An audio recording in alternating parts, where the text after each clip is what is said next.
Give to Scotty. I'm gonna start helping Wood more because is it Wood that are you doing most of the Instagram stuff for Flipside? Yeah, I definitely welcome the help because I forget sometimes. Yeah, I'll start. You sent me the link and I forgot to fucking do it.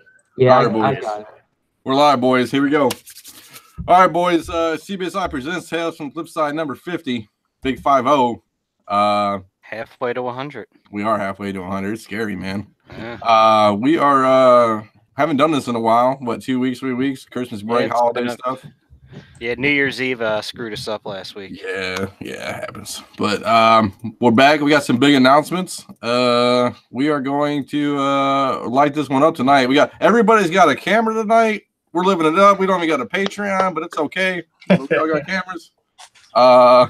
So we're trying to don't mind the ugly men. No kidding, right? You guys gotta get more beautiful like me. Too pretty for this. All right, boys. I might get voted the ugliest podcast. Jesus. It's your stereotypical. We all have radio voices. Yeah, no kidding. I'm Dino, Forgotten 5 Comics. Boys, introduce yourselves. Pete-Up's here, sitting in my New Year's resolution of disaster office, which I want to clean up. So we'll see. Give you something prettier to look at than me. Scotty Too Hottie. Go Birds. Still alive. Thank you, Cody Parkey. What's going on, Bryan?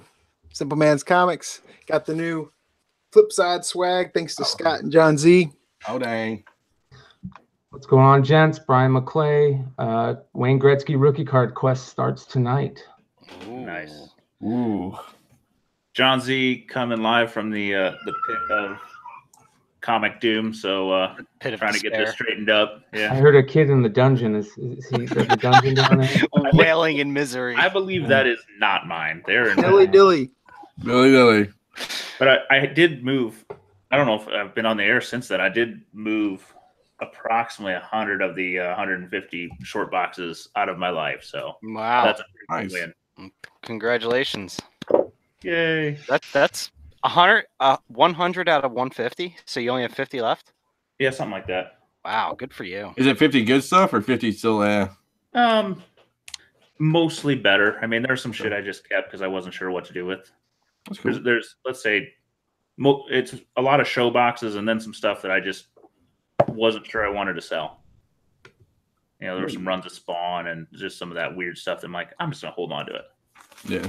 Yeah, I think runs of Spawn are a good thing to hold on to. I mean, it was only like 1 to 35 or 40, but still, like, You can get a couple bucks. You can get a couple bucks an issue there easily. That's what I thought. I kept a lot of like the Aliens and Predators and all that stuff that people collect. I'm like, I can make some money on those. Some of those high 100 spawns are actually super tough to get. And oh yeah, those Capulos. Yeah. So I'll give us some cornbread because I just discovered it. There was a crossover that I'm like, I had no idea it goes for money, but there's Aliens, Predator versus Superman, Batman. Oh, for all 4 of them. Like there's several where it's 2 of them together, but this one where they 4 go, that set's like a $40 or $50 set. Wow. I was like in shock because I was just digging through stuff and putting it together. I'm like, So maybe keep an eye out for that one. Yeah, I picked up something kind of similar to that the other day. It's called Dead World. You guys ever heard of it? It's like an old horror. Yeah. And I got I don't know if it's a 4-issue run but I got the first 4 issues and most of them are black covers. Absolutely perfect. And number 1's a full black cover, and I couldn't believe how nice it was. So it's probably not worth grading, but just because of how nice they are, I'm gonna send them in and It's funny. I looked at a Dead World 1 several times because they were coming up on my comic shop auctions. I saw one, I'm like, I want it. And then I saw another, and somebody must have had a stack, and they graded them, and it was on there 3-4 different weeks. But they get maybe $100. Not bad. Yeah, I paid like $10 for the set, I think. If only you got the 10. Yeah. I bought a black cover today. I'll show it off in the next podcast. It's shipping to me. Black covers matter. They do. This one's dope. I was talking to Z about it today. I pulled the trigger, Z. Yeah, that's a nice book. It's been on my pseudo watch list. I think the wizard, Mr. Inigo, bought one a while back and showed it to me. Yeah, I got that under GPA, man. Theoretically, Yeah, that's a good book. I don't know that I see it in hard grade ever. Yeah. So Forgotten 5 Comics update, F5 update. I did list some stuff on eBay over the holidays. I really did, even though I really didn't do much. But yeah, I mean, the holidays have been a little slow. yeah, Sure I listed a bunch of slabs from I Sean. don't think anybody's really buying. You guys find anybody buying shit over the holidays? That's pretty slow. I mean, Yeah. there was a big wave like the 26, 27, 28. Everybody got Christmas money and spend it, I think. And then it kind of slowed back down. And then it'll probably pick up in end of January. Tax returns. Yeah.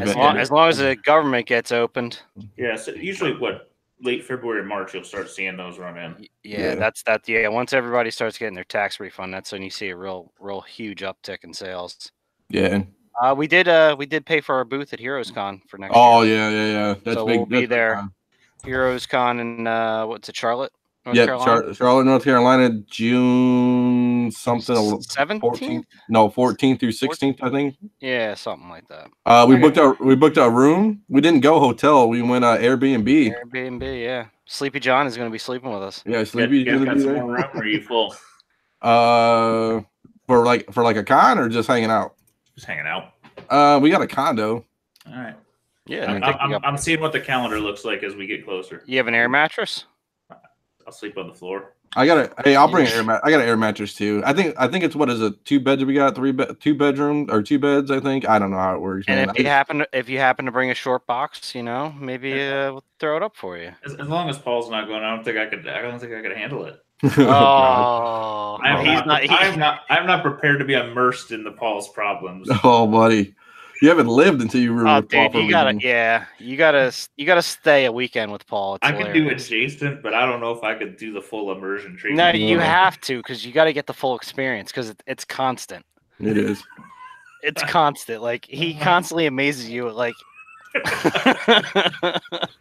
It's funny stuff. I'm not even sure it's. I mean, anytime you just see him at the con wandering around, he's like, "Paul, put down the statue. You're not taking that on the plane." Oh God, it's an adventure. Not even here. We should stop taking him. That's Yeah. fine. That's fine. We got Kids. we got a Simple Man update. What do you got on yeah, Simple what do Man? we got Comics? going on, Bri? So, 2019 CBSI Instagram. I don't know if people follow there, but Jack DeMeo does a lot of the posting on Instagram, and every week he posts that Bolo list. Mm-hmm. And it's been picking up a lot of steam. A lot of people comment on it. So we decided, Jack and I, every Thursday night at 9:00, we're going to do like a Bolo recap live stream on Simple Man's Comics YouTube channel. Talk about what went into him making the list, contrast and similarities between the Bolo list and then my weekly picks video. So I think it'll be fun. Get a lot of people in there, a lot of talk, and just have a conversation about comics and see how the Bolo list, I mean, it'll be like a day, right? But the market moves in a day, so we're going to kind of see how the Bolo list is performing one day after comic release as well. So should be a good time. Nice. Very cool. Very cool. Nice. Yeah, I'm excited to see that. I love your videos, man. They're really good. Some Much baby shark. higher production quality than our members here. Hey, okay. No. Dino's got us all to look good. Dino's got good production value there. Oh, so you know what's funny? I got this camera. It's a Logitech. I think it was a 620 or something, or 920C or some shit. C920. That's Yeah, what I C9. got. Yeah. It's good, man. I like mine. I mean, it's 1080p, full HD. I got it for like, was it $70 maybe? On Amazon or something like that. I got on a gift card from a company like $50. I'm like, done. Amazon Prime. Amazon Prime. Of course, I had Paul's problems and like it didn't get to me the first time I ordered it and had to reorder it. Wow. They actually pretty good about that, man. I mean, customer service is great there. So, Wood, what I know you do the weekly picks. What else do you do? What other segments do you do when you're on Simple Man? So, towards the end of the year, I'm not gonna lie, I kind of got burnt out and started slacking. But I started getting more consistent with haul videos. Starting to do classic weekly picks where I'll pick like an old comic and then highlight it and see how it's done in the market. And then I've been doing a lot of top 25, top 30 list, especially with some of the articles on comicbookinvest.com's website. Some top 50 pre-code horror, top Yeah, those are 25 cool. Christmas covers. So I have Paul has a list of a book of Paul's problems. I have a book of video ideas. It's just a matter of taking getting a to little them. time to get them I'm gonna done. suggest a crossover. Yeah. Get We're gonna me- do a Paul's problem video. No. Well, you can do top 25 Paul's problems, but dig yourself up the missing member of F5 out of the snow and do a war cover with his article he's doing. Yeah. That would be bad. If you haven't checked it out, that's a pretty solid article by our man Tonio. Yeah. Is he stuck up there in the snow? Yeah. Oh, it was snowing. What did he say, Scotty? Back in like October, he's like, like 17 inches or some crazy stuff. It was like 65 degrees in Philly, and he was in snow. Yeah, it's hilarious. So, let's see what we got. I just want to update everybody. The CBSI swag website is up and running. We are taking orders, and if you guys see anything, it's cbsiswag.com. We're also running a giveaway through the CBSI Instagram. You guys go there, and I think you just gotta repost it and then tag 2 friends, and you get a choice of first place is like a choice of a shirt and a $25 eBay card. Second place is choice of shirt, and then third place will be I think a choice of a hat. Yeah. So check it out and repost that. And you can see Mr. Wood has a sweatshirt on it at least. No, he's. I got the T-shirt. I got the t-shirt. Z's got one of the shirts on. Yeah, rocking the Venom. Oh, The Venom. yeah. Yeah, we got the Venom and the we got the Venom, Deadpool, right? Deadpool, and I think the Bat Who Laughs. Yep. And then we got a cool Thanos and Peter Parker shirt. Oh, that Thanos is bad. The Yeah. baseball shirt. Yeah. It's got I use metallic gold ink for it, so like the gauntlet's like metallic gold, so it's pretty cool. It sparkles. That's awesome. Yeah, it's dope. And then I think we got some sweatshirts and then some basic CBSI gear. Yeah. So the Instagram account is Comic Book Invest CBSI. Comic Good. Book Invest CBSI. I still rock the old classic CBSI shirts. Yeah, I had Because a I'm couple of holding those. out for one new shirt in particular. Oh wow. what are you holding out for? The He-Man? Skeletor. The Skeletor. Yeah, don't worry, it's coming. I think we're doing them like quarterly or twice a year. We're going to release a couple of the character shirts. And Emiliano's coming up with some pretty amazing designs, so he makes it easy. Yeah, but the Skeletor is definitely happening because I think Sean will disown me if I don't make him a Skeletor shirt. That is true. He will hate you. But apparently he doesn't do purple because that's Lakers colors. Of course he doesn't. Yeah. So what are you gonna have an orange Skeletor? No, it was No, black. Black I'll with the purple. probably have to give him a black shirt. Yeah. Yeah, that'll work. He's the Yeah, you most got- goth kid I've ever met in my life. Just all You got black. to take care of the divas. Yeah. You need like an XL, but like a 4XL tall for him. Yeah, right. plus 2 feet in length. He's got like an 8-foot torso. Yeah, he's a big man. And that's it. CBSIswag.com. Check it out. Nice. We got so since it's a year in, there's a new year. Everybody's saying Happy New Year in the chat. So we got 2018 out of the way. So we are gonna rock top 5 flips of 2018, and then we're gonna go with top pickup of 2018. So See, I did this opposite. I did top 5 pickups and then a couple flips. yeah, okay, we can go top pickups. You wanna go pickups first, or Let's do pickups. okay, let's do pickups. All right. Who's gonna start it? You want to start it, Scotty? Yeah, I'll start it. Yeah. All right. These are in no particular order, but Dino will remember this one. Oh yeah, buddy. Yeah, that one. Dino picked this up for me at a con. Got a lot That was- of player. Yeah, that was Motor City Comic Con. That was Oh yeah. May of 2018. I saw it on the wall, and I asked him what the price was, and I called Scotty. I'm like, so what do you think, Beto? So That was good. Next one I have up is a particular favorite of mine, and I was glad to get it in a good grade with the signature series. So Incredible Hulk 340 9.8. Is that the regular one? That's not the Deadpool one, is it? No, this is the regular. This is Okay. the one from the 90s or from the 80s, signed by Todd. The Todd father. I like Todd it. Very Father. Nice. Yeah, 9.8. That's that was one I was very happy to get. Next is a twofer. Oh, Twofer. oh yeah. Oh yeah. My four. So I got so much freaking glare going on. Ah, it's okay. It happens CBC on the cases are so the Force Awakens pair. The color one I bought off of eBay. You know, paid a good amount for it, and then the black and white one Sean hooked me up with, and pressed the fuck out of it and got me a 9.8. So that one was pretty special. That was a Baltimore graded book. So That's I even remember you hunting that one for a while. That's even What's that? crazier than it's Baltimore. yeah. What'd you say, Wood? I said I remember you hunting for that one for a while. Oh, yeah, that especially when one- you the price started creeping up. You know, it's funny because especially the sketch one. At $100, I'm like, you know, I'll wait for it. Blah blah blah. 200, nah, I'll wait. And then I don't know what it shot up to at a certain point. It was what, $700, $800 it was going for. $750, I think. Yeah. And then I pretty much gave up. Like I was watching them, and I knew I could never afford it for what they were going for. But Yeah, it doesn't always make sense, that one. no, it's weird. I really like the cover. I think it's just a great cover, and I'm a huge Star Wars fan, so for me it made sense. And I'm not sure if I like the color better than the black and white, but the black and white's just so much harder to find. I like the color. Yeah, the color is gorgeous. I mean, the sun setting in the background is gorgeous. I let Sean snag one out of my own city when he was down here this spring. Yeah, you got to watch him. You can't take him to your stores. I know. I was being generous. That's what happens.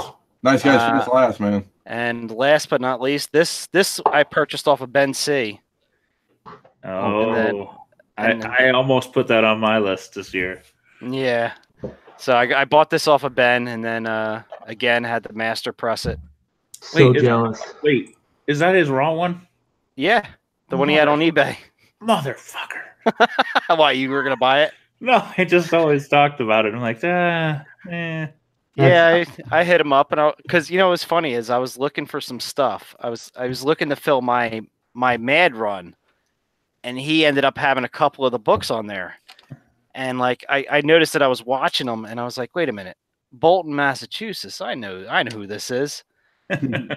And I just hit him up, and then I saw that he had that, and I was like, ooh, I've been looking for that book for a while.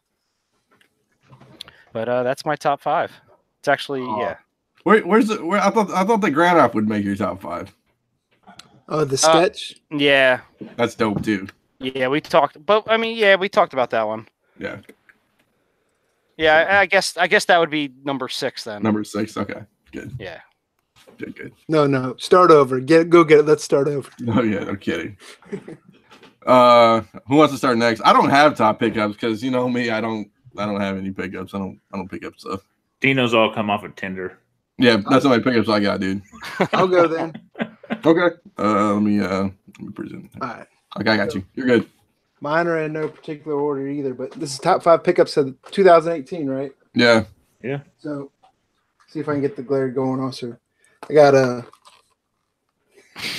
It's tough. you gotta angle it. Yeah, you gotta cock it. Yeah. Alien number 16. Star Sapphire. Yep. Nice. Nice What grade grade on was that. that? What's 7. What grade was that? 7.0. Yeah. that? 7.0. Wow. What year was that published? 64? That was 65? 62. 62. Wow. That was a That's good year. That's a hell of a grade. Yeah. 7.0 is an interesting grade to buy. It's like always kind of, it's always trending closer to a 6 price than an 8, and you're like, it always feels like a good one. Did you I get think Joe that Seaborn just posted in the chat, go class of 62 or something like that. raw? I'm kidding. Did you get that raw or did you get that graded? No, I or- bought it. All these I bought. Okay. I bought it graded. I haven't been submit. This was like one of the books I had hunted for like a year and a half. This is Masters of the Universe number 12. Trying to complete that whole run. I bought it like right before Baltimore, and then I was pissed because I thought I'd find it at Baltimore cheaper, but I didn't. So I was glad I picked this up. Now, there's a newsstand version, right? Yes. Okay. But this isn't, of course. Yeah. They don't come up on eBay very often. You find a lot of raws, but 9/8s don't come up. Then, of course, this was like my first Golden Age book purchase. The Marines. I like it. So I don't know too much about Golden Age. That's I've done cool some cover, research though. since then, but He's chasing a very racist depiction of a Japanese soldier. I've seen that book a few times. That's a good. This is the orange. And then this was one that I wanted for a while. Oh, I love that. Yeah, that's a cool cover. That's such a beauty. What grade you got? 7.0. Nice. I mean, it's a 0.7. The way it looks. That was a book I regret not buying at Baltimore. And then last, I actually got a pretty decent deal on this one. That's a book I want. Oh yeah, that's a good one.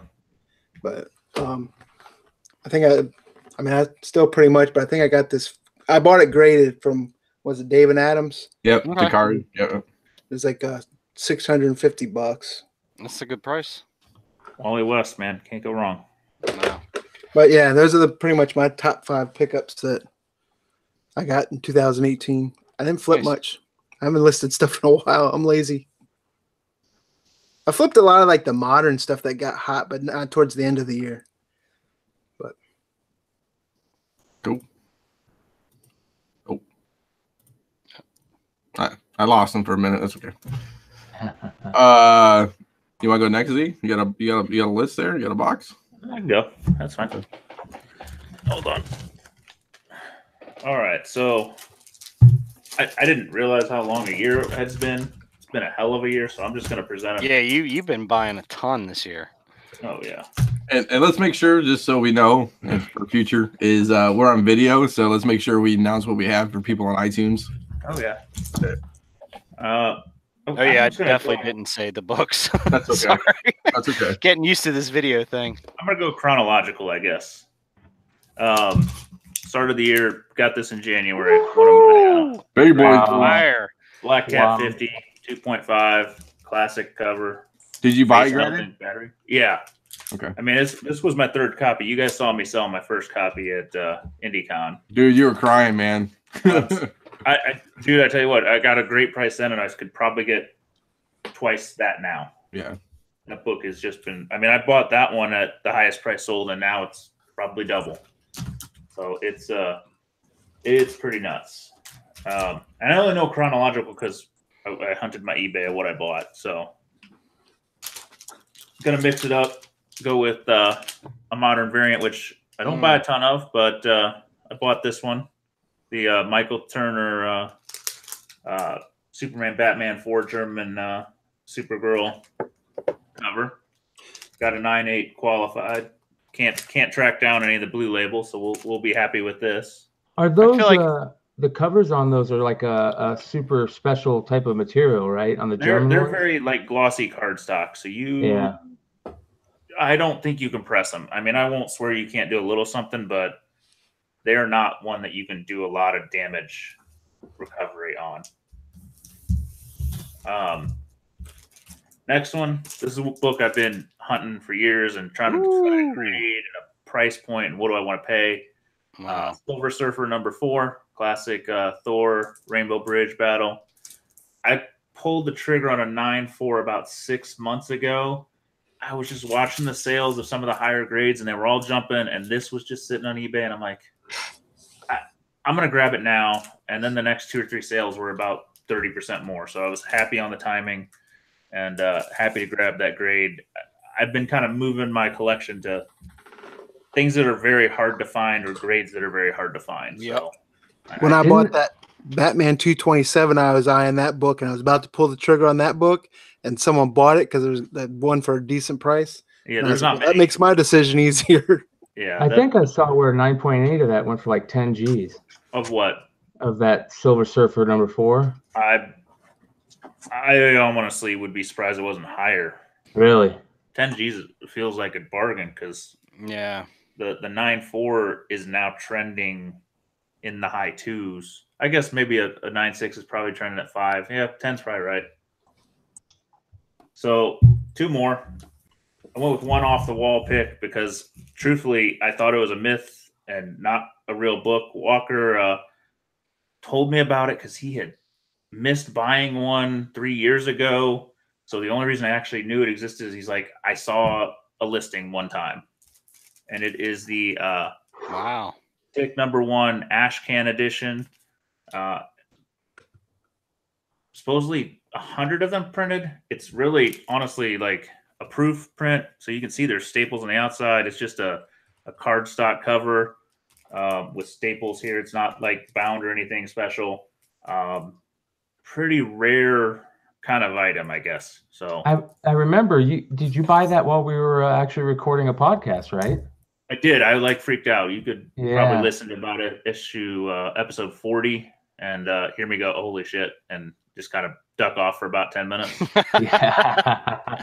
I got it for almost nothing, which is amazing because somebody just didn't know what it was.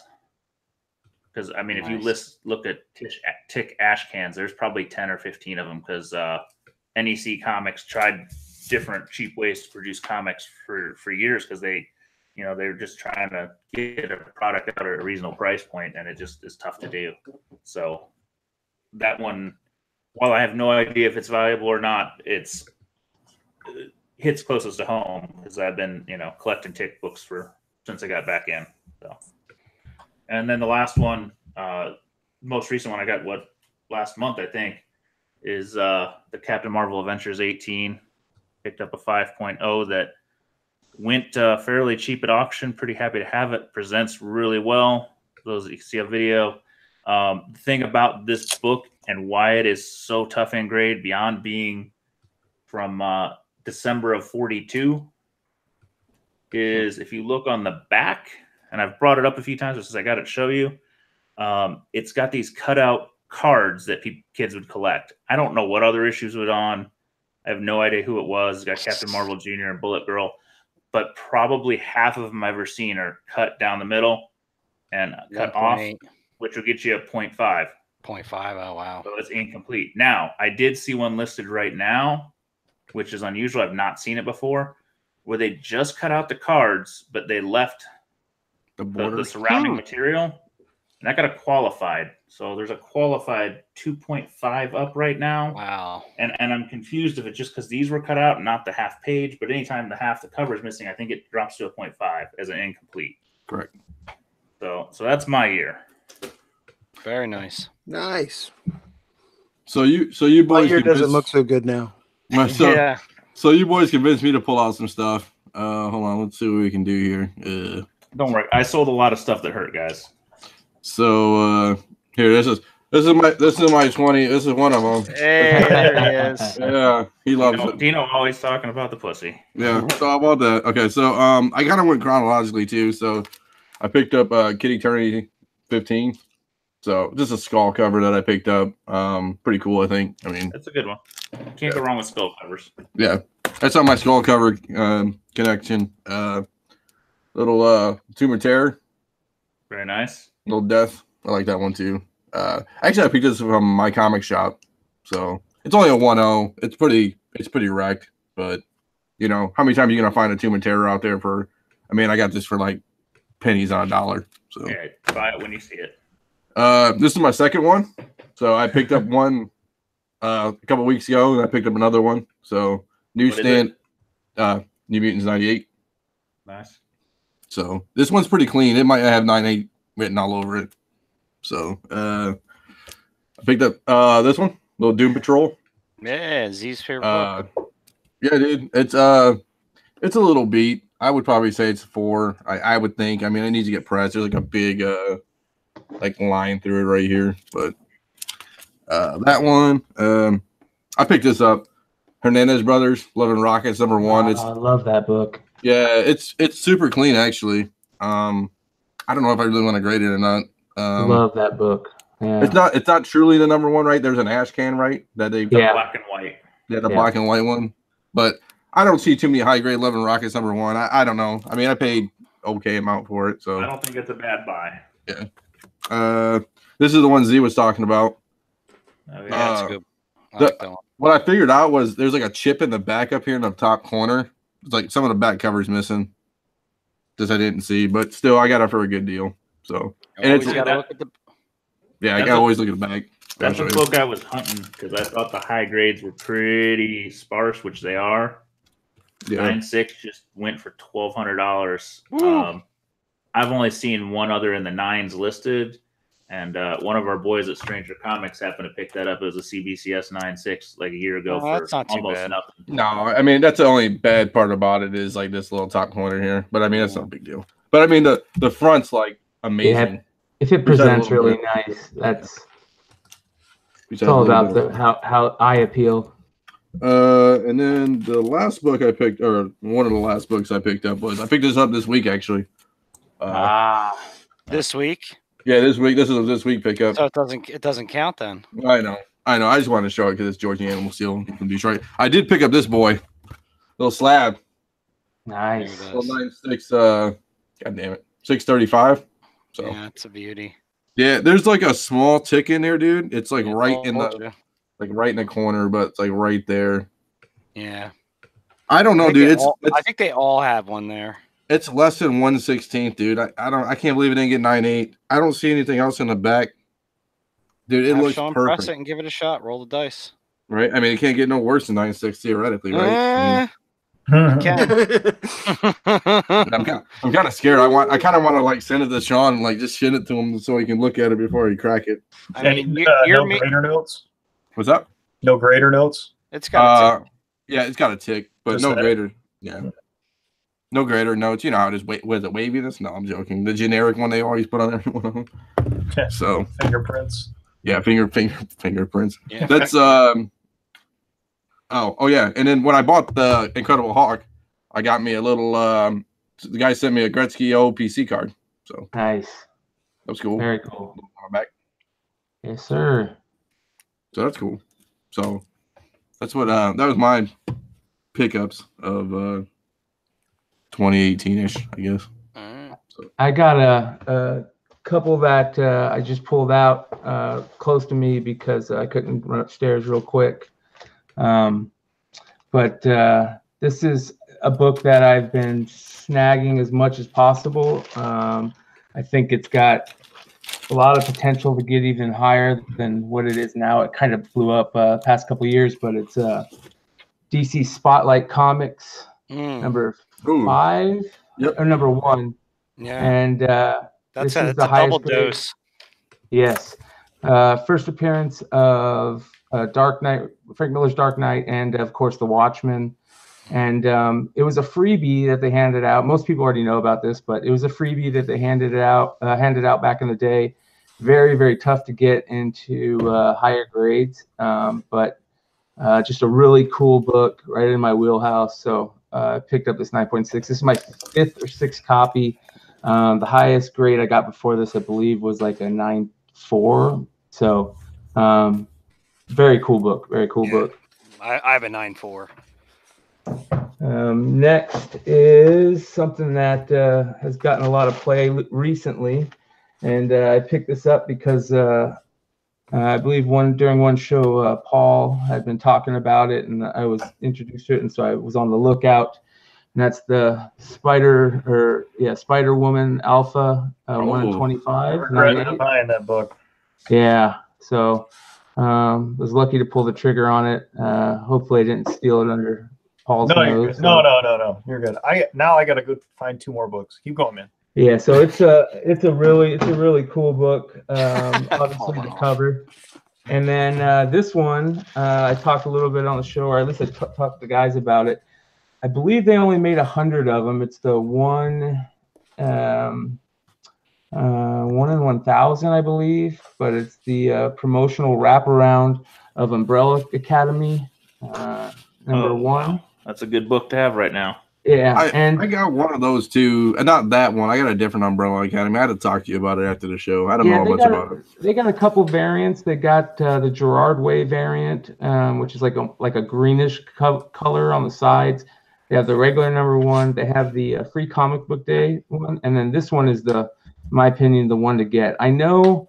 I want to say Topher has talked about a composition notebook one that they did, and I just never been able to find it. I look for it constantly, and it just never comes up. So, and then this one, I got that I'm getting ready to grade, but Nintendo Power #1, just beautiful condition, poster, everything.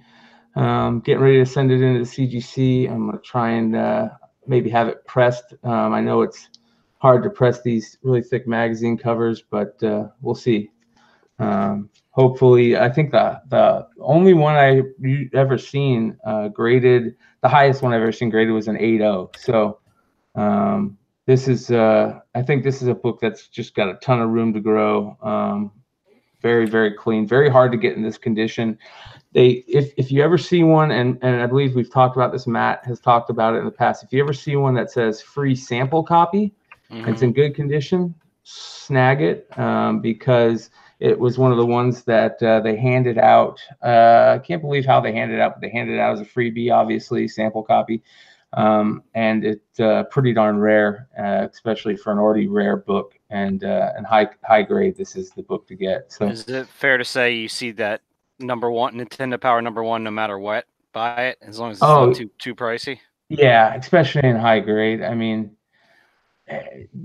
most of us that grew up with Nintendo, we know about Nintendo Power. We rifled through them. I remember that #1 because when I first got my Nintendo one Christmas many years back, my parents got Zelda as one of the games. Yeah. Man, that second quest was such a bitch to get around, and that Nintendo Power has the map for the second quest.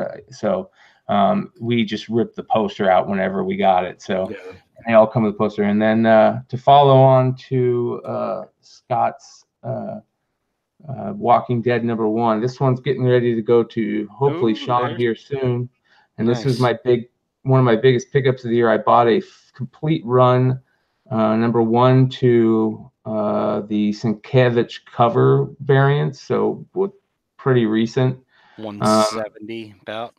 Yeah, so this is there's no way it'll be lower than a 9.6. It's absolutely gorgeous, and I got really lucky. A buddy of mine wanted to get out of comics, and he wanted to sell his whole set, so I picked it up at a pretty fair, but cheap price. So but yeah, those are mine, and nice. Hopefully some of those raw ones will be getting sent off soon. Did you hear about Legend of Zelda, dude? They had they found on the hidden levels of Legend of Zelda 30 years after the game came out. No, the original. Dude. Yeah. So basically, what they did was some guy found it. It's like some kind of, it's like if you did like -30 blue coins, there's like a negative world when it comes to it. So basically, when you talked about it in Nintendo Power, you had the map, right, like a big top map. Let me see if I can find the actual post. There's like a hidden map underneath it on the bottom. Oh wow! Let me show it to everybody so they can see it. Negative world. It's called Negative World, I think. It's almost like the Mario. Yeah, same thing. They're talking about the same thing. Let's see. Oh, right here. So let me present my screen. How does something stay hidden for 30 years? It's hard to find, dude. Like, so basically, second. Oh, they don't have the link. My bad. So basically, yeah. When you have the screen, let me see if I can actually find this back. There's the composition one, huh? Yeah, that's the composition. I put that in the chat. That's a composition for Umbrella Academy. People are looking at it. Where the hell? What did I saw it today? Lose my mind here. Yeah, so basically, yeah, it's like I wish they would show. They had a better photo of it. Yeah, so basically, it's like a glitch, though. It's like a bunch of glitchy stuff they did back in the day. And it's just like, testing out stuff. So basically, they dumped all the it's like a demo area where they tested all the stuff out before they put it on the top map, kind of. So it's like glitchy and it's very, like Negative Worlds, like just a bunch of broken code and stuff like that. There's videos on it, so it's really cool. So I don't want to play it on YouTube because it's not my content. We'll probably get kicked off of it, but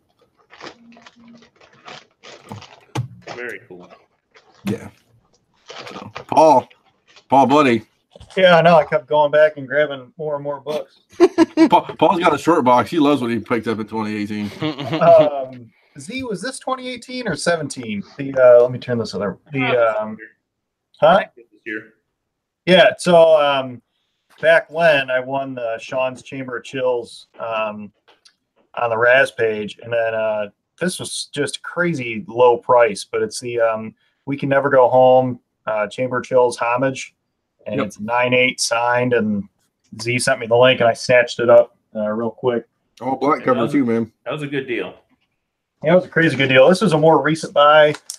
The Captain America Civil War, Captain America Unleashed, the Civil War #1 reprint. There was one on eBay before he passed away with Stan Lee's signature on it for $250. I just couldn't pull the trigger. So then after he passed away, I got a good deal on the blue chip. So that was just a cover that that I'd wanted for a long time. Another recent pickup. Grab the Nice Harley's little black book. A good one. Don't you wish you grabbed more of those dang bags? Yeah, the Ross variant in a 9/8, the all color version. Sean hit me up for this one in the summer. It's Teenage Mutant Ninja Turtle Tales of TMNT Volume 2, number 70. I think there's 2 9/8s. But he basically said, if you don't buy this, I will, just because of the rarity. So I had to swipe a little credit card on that one, but definitely worth it. I got this for a good price too. Amazing Spider-Man, number 112. That is a great cover, man. Santa Claus. Spectacular Spider-Man. Oh, I'm sorry, Spectacular Spider-Man. But for our audio listeners, crazy good price on that too. Couldn't pass it up. I made John Z jealous with his Convergence number 7. I do love that book. 9/8. Just random. I was on like a PC buy run for a while. Green Lantern Lost Army variant. Beautiful. We got one of those. I love that Ben Oliver cover. Yeah, it's a nice Ben Oliver. It's a pretty lady. And back when we did Superman Red Sun, I think that was 17 though, where we read that trade on air. Yep. I just wanted to hunt down the covers. I didn't get all 3, but I got my favorite cover, issue number 3 in a 9/8. Those are kind of pricey these days. Yeah, I got an all right deal on it. If you bought it back then, you probably did okay, but it's, isn't there animation on that one coming out, I think? Yep. Yeah, that's the rumor. And then sorry Z, I got the pair of the 2018 skulls just to hang up on the wall. It's the Ben Oliver Nightwing and 46 and Batgirl 24. I only see one book. Hey, I'm with you, Z. I took a loss on that same guy. No, I didn't lose, but I didn't win. I did because I didn't get back in time, and I don't think PayPal has a little longer window. I think PayPal had 180 days. Yeah, I'll double check. I did say something to PayPal, but yeah, sorry. You lost out total? I did the same thing Z did. Bought it the same show, and the guy obviously never sent it. So I missed the eBay window, but I caught the PayPal window because PayPal is like 6 months. And then the only book that actually really matters is Dan Piercy variant. Oh God, that fucking book. It's it's signed by Dan Piercy, but CGC cared so little about the book that they didn't look through it. So it's a blue chip signature series by Dan. So shout out to Dan. That was, oh man, that made my Baltimore trip. That was one of the highlights for me. That's hilarious. Well, honestly, you're kind of happy because they would have gave you a Q, wouldn't they? Qualified for that. I thought it would have just been a green label or purple. Yeah, it would have been a green label. I would have taken the blue label. Be happy with the blue. Yeah, I am. No, I think it's send it to Dan and have him sign the case. So good year. Maybe do a doodle, a sketch. Yeah, I think so. Cool. Good stuff. So flips. I guess we can talk about flips because obviously we don't have those anymore. Top 5 flips of 2018. I'll go. God, there's so many. I'm still waiting on a couple. Theoretically, I'll probably say 180. Incredible Hulk 180 is one of them. I got that whole set 180, 181, and I still have 181. 180, 181, and 182 for a good deal. And I flipped 180 for a good amount of money. And it came back like 7.5, 770.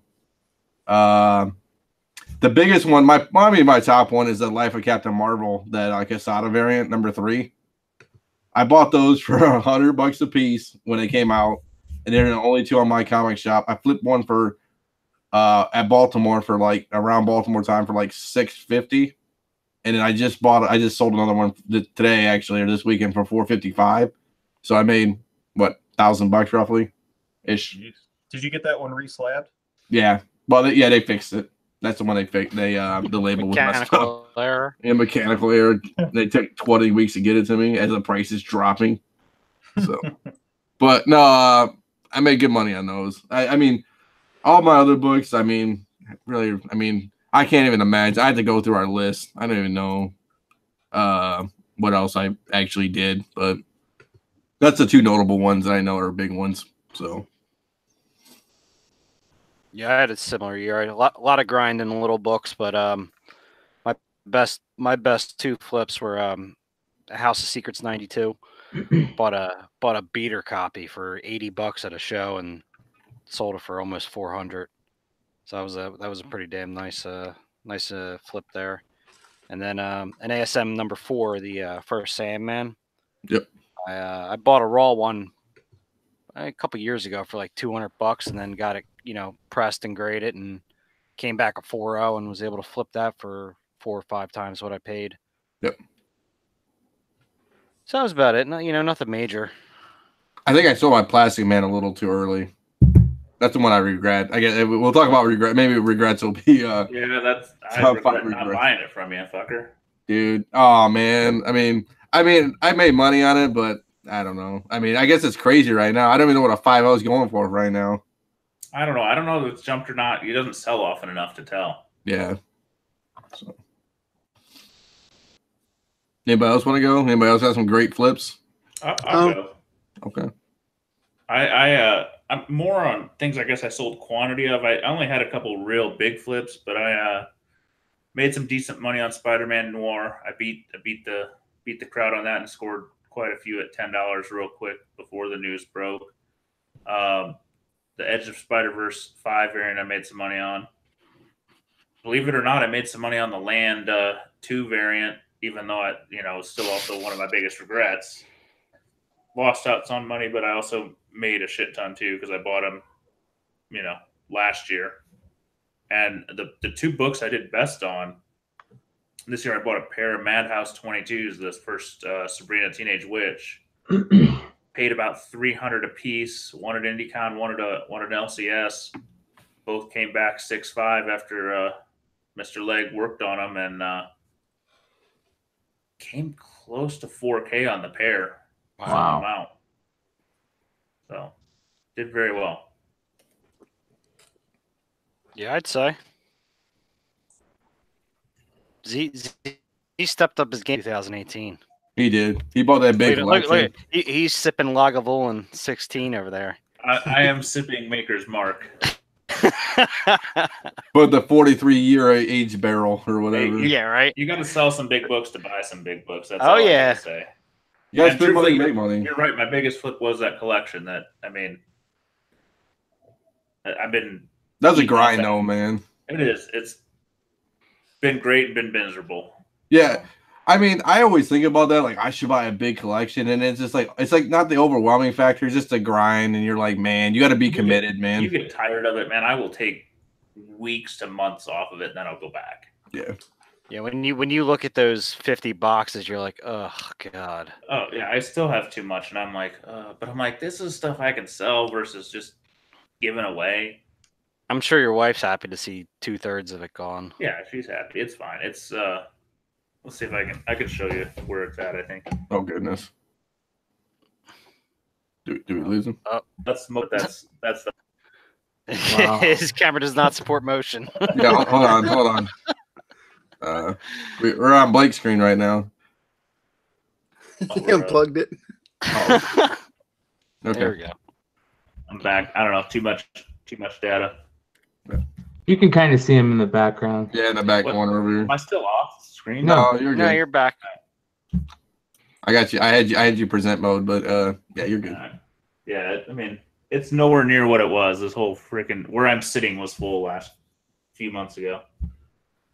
I gotta have to move my comic room. I think I gotta put it in a room next over. I think it's gonna be terrible, but it's not gonna be bad. Nothing worse than having to move a ton of long boxes, especially you have to go upstairs or downstairs. Mine's in a room across from the room it's at I'll now. never have to go through that because I have all short boxes. I got short boxes too. I think that's worse because there's twice as many of them. I don't like fucking with long boxes. I converted. You know what's funny? I just converted all our CGC boxes I have at my house and all my regular cardboard to those plastic BCW totes, man. It's gonna make it 10 times easier. Awesome. Yeah. How awesome are they? They are awesome, dude. It's like I got one. Hold on. So I use one down here in my little where my PC tower should be, even though it won't fit, and I just throw it in there. So good stuff. Those things are badass. Yeah, I need to buy a couple of those. Yeah. Well, I keep all my like personal stuff in short boxes, but I found like the stuff that I'm gonna take to cons is much easier to be a long box. Yeah. For me, like we're going to Heroes Con, I just wanted to pack everything up, and then the big thing was like, you know how when you stack cardboard on top of cardboard and stuff, and then like if you don't have like a whole like layer, it kind of moves around or could shift. Like these, I'm not worried if they kind of move around. They got they got dividers in there, and it's like they could take a beating, kind of. I've got what do we got, Scotty? 9 hours on the road, something like that. So we'll see. Plus, I don't have the room for long boxes in my house. Yeah, I don't either. Well, I mean, I do, but look at the weight. Could you imagine all the weight, man? That's crazy. I didn't flip much this year comic-wise just because work's been crazy and I haven't been putting much on eBay, but I can't remember if it was this year. I'm pretty sure it was this year that I sold them and had them graded, but the best flip was those the Albuquerque Thanos. Was that this year?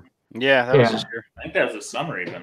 Yeah, so I bought two copies of those for $25 each and sent them in, and one got a 9.8. Oh, nice. And the other one came back because I put the 9.8 or bust on them, but I think if I get it pressed and sent back, it should come back a 9.8.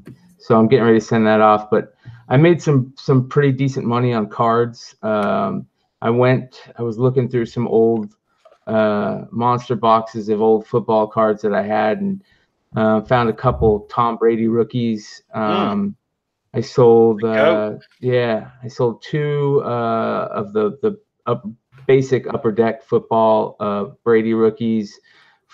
I got them graded. They graded 8s and 9s, and I sold them each for, I believe, $250. And then I got I found two Tom Brady. It's another Upper Deck set, not SP or SPX. Upper Deck. I can't remember what it's called, but no. Oh gosh. They had so many Upper Deck sets that year. Yeah, it was one of the first sets where they had the memorabilia patches. And I can't believe I'm blanking on it, but those actually, I sold those each for $400. Wow. And they basically went right as I put them up. And then I sold a couple. Down here we have the Arizona Fall League, which is basically the same as spring training baseball, but it's Cactus League, right? Well, the Cactus League is spring training, but Fall League takes place obviously in the fall, and it's all the young prospects for each team. They send them out here, and they do like there's like 8 teams, and they're all in the cities around Arizona, and they play a 3-month season.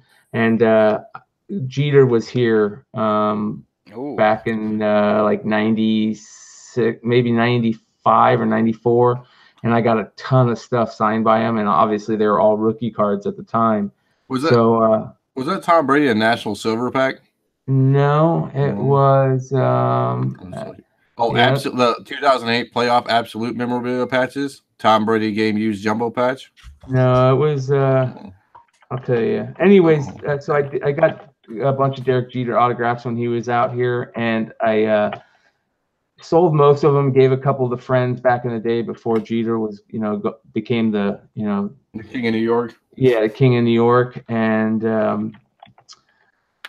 so I got a couple of those graded. PSA does a autograph grading too, and sold a couple of those for like $250 a pop. So that was pretty cool. But yeah, cards are where I made most of my my flip money on, and the Black Diamond was the Brady rookie Upper Deck Black Diamond. Which is beautiful looking card, very tough to get in high grade because they have the chipping that can happen with a lot of. It's like a foil card, right? Yeah. But man, those Brady, any Brady rookie, even the most low dollar set, will go for $100 or more nowadays. You boys are killing me with this card stuff. Like, I don't really want to get into cards, but I do. I did buy a couple Bowman Chrome Tom Brady's this summer. Nice. Yeah. Later on in the show, I'll bring up some cool card stuff. But yeah, for flips, that's about all I had this year. I got a big year coming ahead, so hopefully next year around this time we'll have some big news. You guys have stuff. I feel like you don't list it. That's my problem. It's always been my problem. Oh, that's good. Anybody else got any cool pickups? I got some flips, pickups when you're done, but I don't have flips. But let's let Simple Man finish out. Oh, sorry. I flipped one of those Albuquerque variants also, and the bad thing is I almost sold it too soon because I had bought it for 25 when it came out, and then a couple months when it started gaining steam, I put it up for 50, and then I was like, hold on, I'm gonna pull it back down, and then like a couple months later, I ended up selling it raw for like 225. Wow, that's not bad. Back in around 2014. Remember when everyone's hunting the Strain comics? Mm-hmm. Yeah. Well, it was around that same time when they started announcing like the Superman movies, the Justice League movies, and the Aquaman movies. So I went on like Comic Collector Live and Atomic Avenue and bought a bunch of beat up copies of Aquaman 29, the first Ocean Master, and then just recently sold it. But I bought them for like 13, 14, $22. And I sold all of them for like $75, $80 right before the movie came out about 4 months ago. So, I mean, nothing too big, but I haven't been listing stuff lately either. So, probably need to get better at it. It's a grind, tough, man. Dude. Especially when you got 9 to 5s. Dude, I do it for ours. I've been doing it. I've been taking it over from Tony kind of because he's been crazy busy and lists stuff on the site, and I do it on eBay.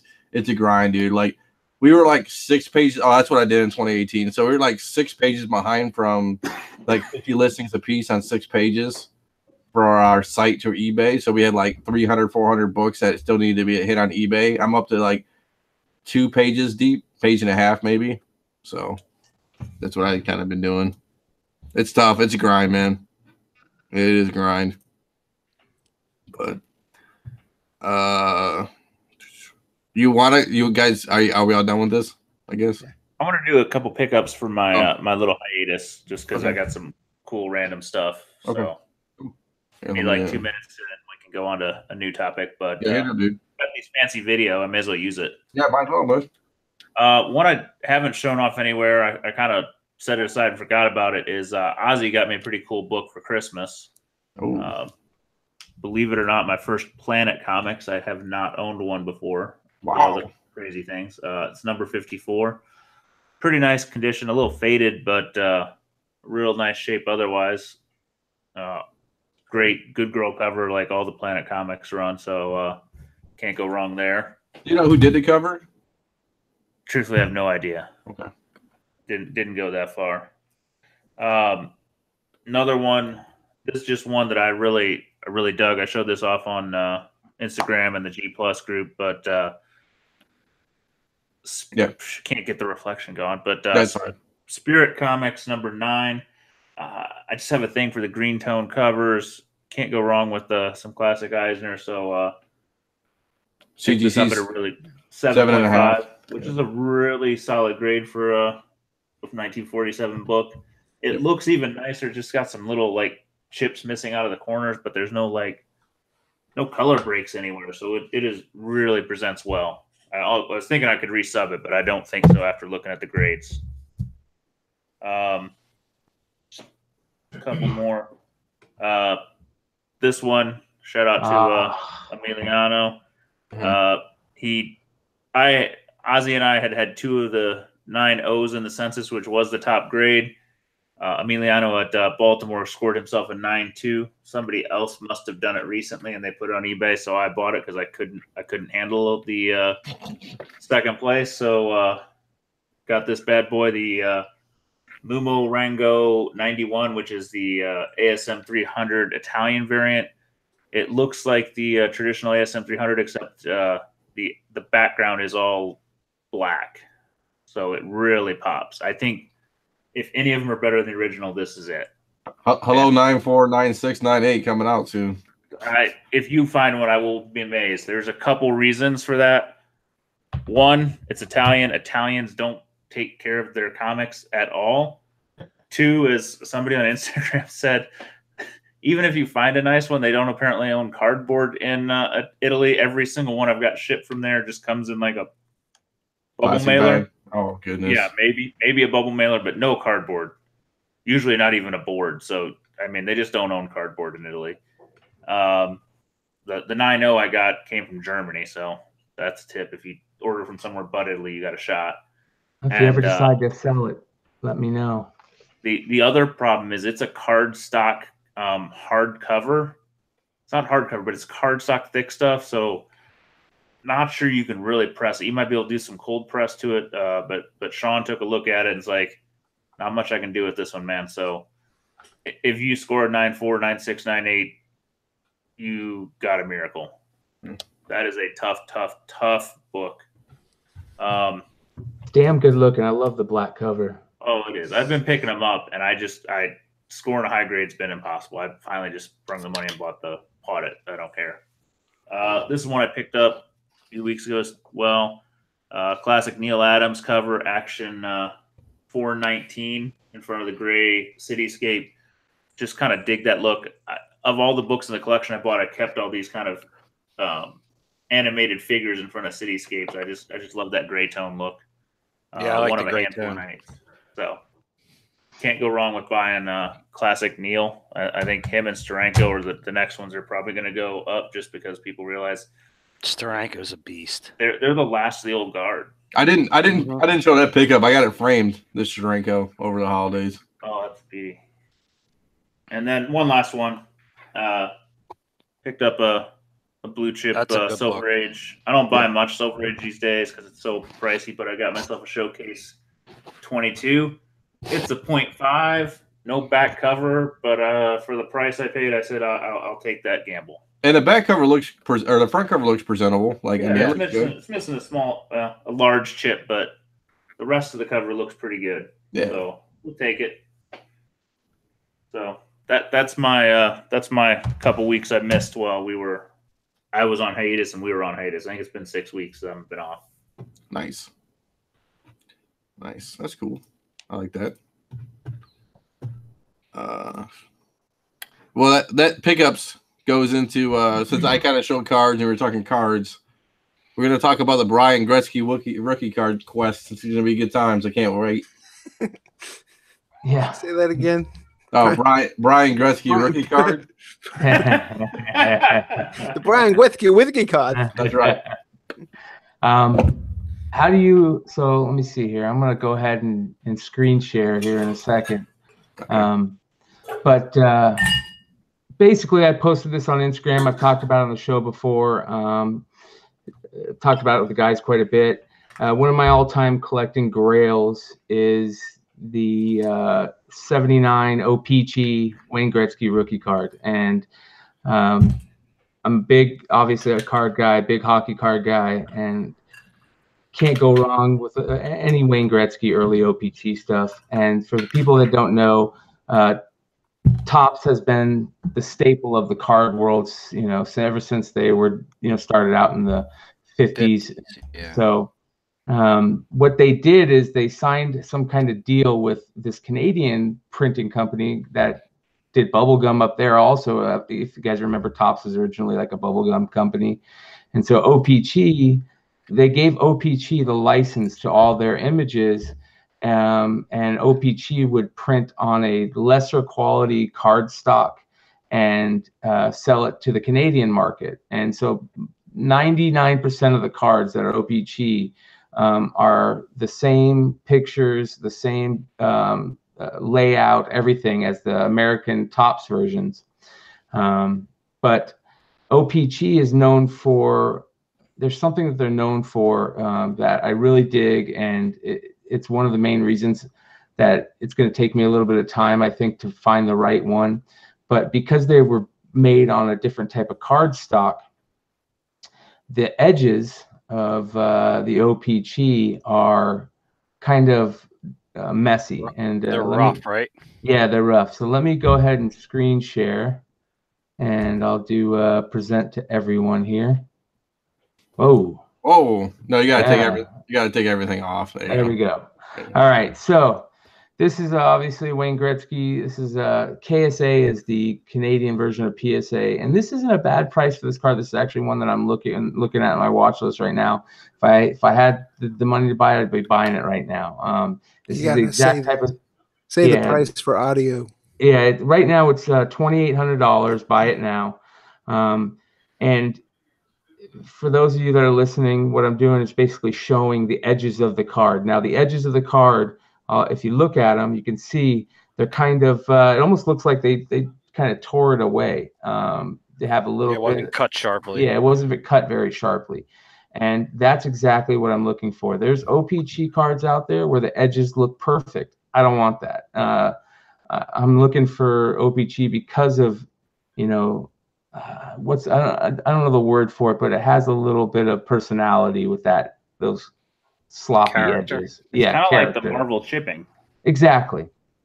And it's a very tough card to get centered. Not only do you have to look for the centering side to side, top and bottom of the borders, but you also have to look at the centering of the Oilers logo and the drop, the orange drop in the Oilers logo. There's a lot of stuff you got to look for. Topps is also known, Topps and OPG are known for having these little floaters, the bubble floaters from the printing material. And how bad does that affect the grade? It depends on how many there are. I couldn't tell you percentage, but it can affect the grade. I know that. If that were a Topps, not an OPG, that would not be an 8.5. No, it would be an 8.5, most likely. So I thought they were pretty harsh on cards, like the border they don't take off for the poor cutting. No, that's one thing they don't take off for, which is would they on a Topps? No, I don't. Well, I don't know about a Topps, but because Topps isn't known for that. That's a good question. That's something to ask somebody that does a lot of grading with Topps. I know cards. a guy that might know who just joined us. Yeah. Hey, buddy. What's going on, brother? Stein? Oh, what is up, fellas? Hey. So, everybody hear me? Yep. Yeah. So, I wasn't sure this computer still worked. Ben, I'm kind of explaining the difference between OPG and Topps cards, and one of the things that we're talking about is how the OPG are kind of known for having that sloppy edge work on the cards. They're not cut. I think we can call it a soft edge. There you go. That's a perfect way of putting it. Oh yeah, because OPG was, I mean, they back in the 80s, Topps traded sets were made with the same cardstock as OPG, so you see that same edge on a lot of the Topps traded cards. So would they treat a Topps card the same as an OPG on that edge, or they'd treat them completely different because of just the quantity? They know this card is bad. Well, this one's a little more defined than what most of them are. Most of them, this one's pretty defined.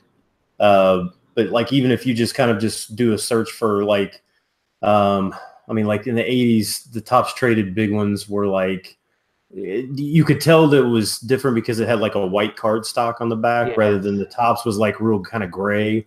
So like 88 was a really bad one, bad year. Like 89 Topps traded Griffey, you could probably tell. And find some with that rough edge on both sides, and you can still get 10s. So with they the rough edge. So they kind of are like comic companies, and they accept it like Marvel chipping. Yeah, I mean, and you see a lot too with a lot of the really old, 50s and 60s cards. A lot of those cards were not cut. They just didn't have their cutters were not great, and the paper quality was not great. So, but I almost think that early on in the 50s and stuff, most of the people they were using to print and cut their cards weren't dedicated sports cards cutters. So they didn't really care about how crisp the cut was and how centered they were, because they probably weren't making a ton of money off of printing and cutting. And they were throwing them in there with bubble gum. Yeah. So, but anyway, this is exactly what I'm looking for. I'm looking for the character in that cut of the Gretzky. I'm looking for something that presents well centered. And this is another big deal that people that know the Gretzky rookies, the OPG Gretzky rookie, know about. If you look at the back of the card, where it basically tells all the stats, people can't. If you can see this, if you're watching the video, there's a blue. The back of the card is like a yellowish gray card, but there's a shape of a ice skate, and that ice skate is blue. And in the very first run that the OPG set made, the very first printing run, all the cards had these two blue lines that ran through the yellow part of the borders, and you can actually see them going through the skate and all the way through the yellow parts. And so that's another thing that I'll be looking for is the first, because that tells you it was the first run that they ever printed, which is really cool. I love finding stuff like that. It's kind of like the newsstand, or the newsstand version of comics, or the Mark Jewelers inserts. Really cool little extra information that hardcore collectors like looking for. So that's kind of a real quick rundown about the OPG Gretzky. And again, OPG, especially with hockey, the OPG rookies are the ones you want. Anything pre-1988, 88 and below, just because for some reason the market has said that these are worth more. The Canadian versions are worth more. Are they rarer? I don't know if they're rarer, but I think it comes along. That's a good question, Ben. You have any idea why OPG are considered, they're worth? I would think that they have to be rare. I mean, just for the fact that there's less people in Canada. It's like a quarter of the population. Sport. And that's a big thing, Z. Yep. So and I'm sure if you search for tops, there's a lot more tops on eBay versus OPG. There is, yes. So, and the Topps Gretzky goes for about half. Really? Half of the price of OPG Gretzky, I want to say.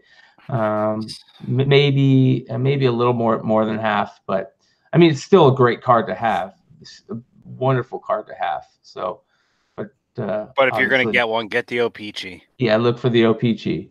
And so anyways, what I'm going to be doing with this from now on is I'm going to go ahead and quit sharing the screen. Ooh, the Matrix. Yeah.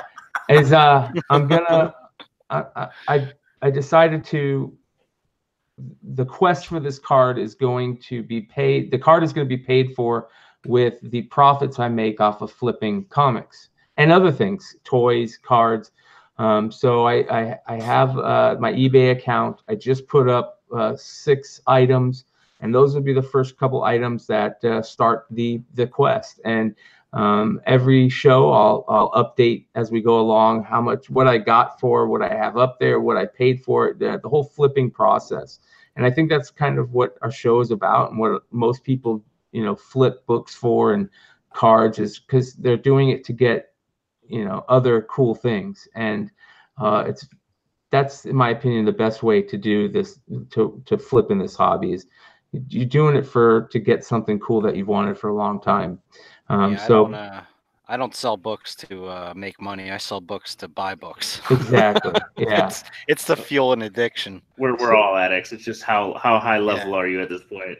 Yeah. So the first items that I put up on the eBay so far are, I have 3 copies of the 9.8 Avenging Spider-Man 9, 3 copies of the that was nice.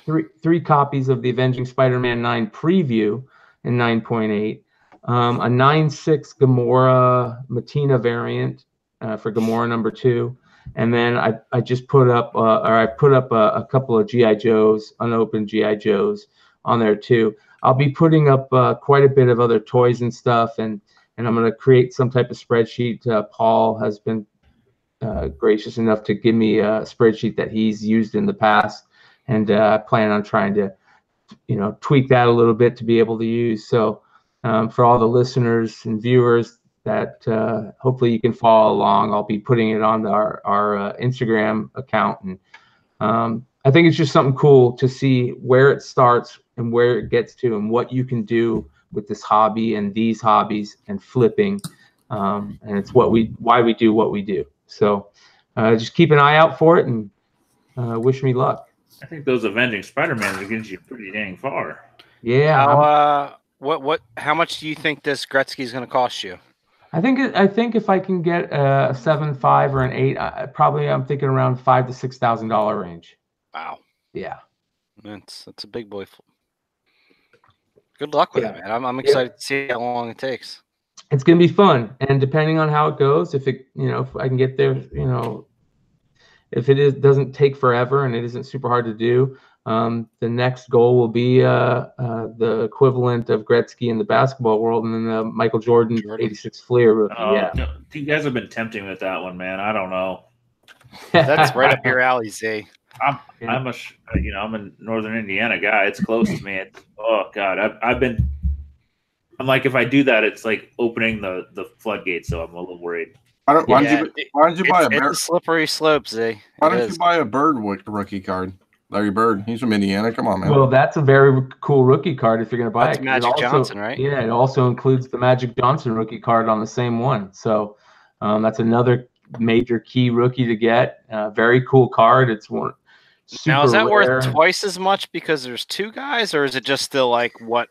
No, unfortunately not. It's all one thing that you'll get with it is it's that card is special because that year tops, I think it's 79.80 if I remember correctly. Is it this one? Yep, and that's exactly what it is. And it's got 3 little cards. Oh Jesus! Yeah, that have perforated lines to where you can break it into 3 cards. Yeah, you can see it right here. Wow. Yeah, it's got the Larry Bird rookie, the Julius Erving. I don't know if that's the first NBA Julius Erving.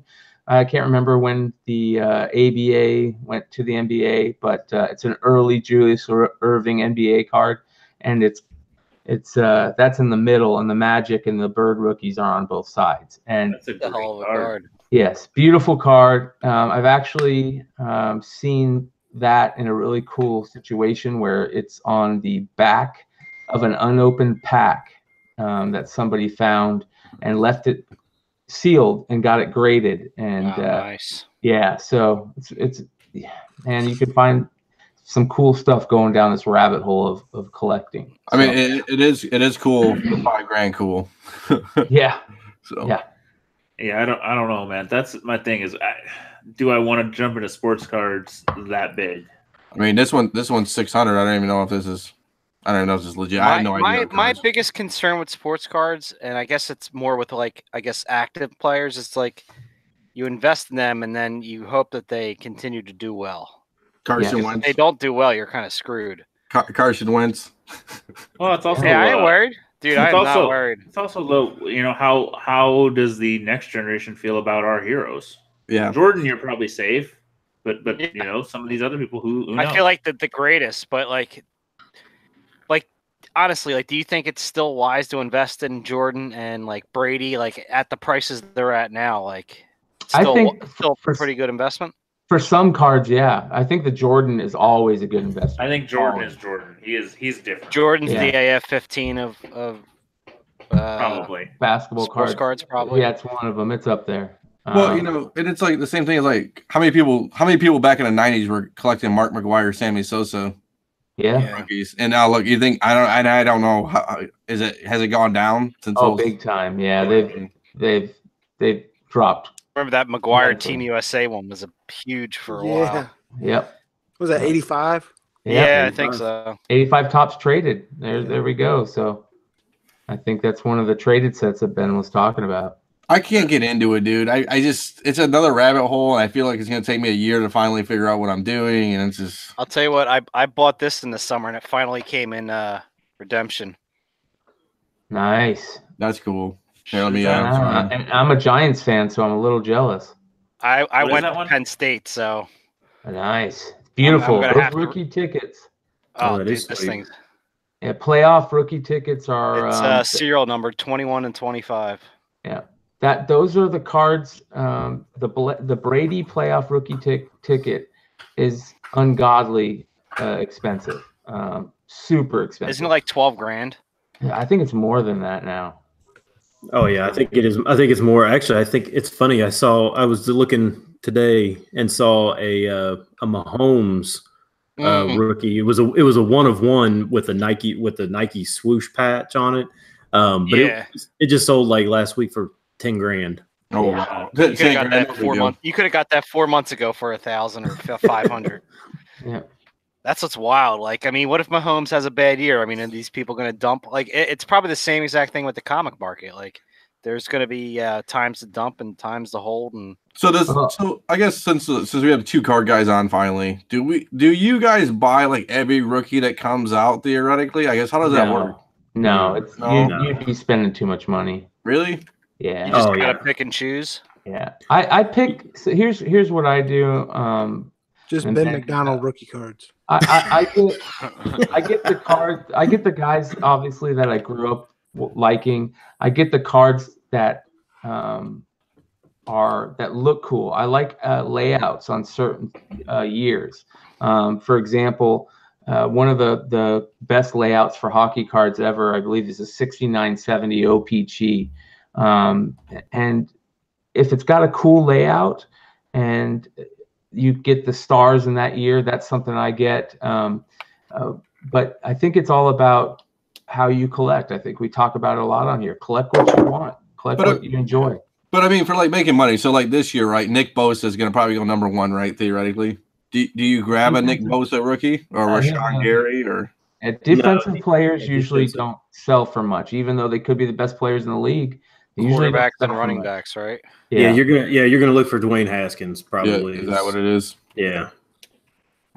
But the sad thing about the card market now is it's flooded with rookie numbered cards. So say you know Scott was talking about that Saquon Barkley was a numbered out of 25. Well, that's super rare. But there's like probably 10 other Saquon Barkley rookies that have a different picture in that set that are numbered, you know what I mean? So they flood the market. Yeah, they have a 1 in 100, a 1 in 175, a 1 in 50. Just like ratio variance. Yeah, it's the store variance of cards. Exactly. I have a question. I don't like the parallels. I think there's too many of them. Yeah. I have a question about Dwayne Haskins, right? I understand he's the hot quarterback coming out of college. And this isn't a dig at Ohio State, but any quarterback that comes out of Ohio State doesn't do shit in the NFL.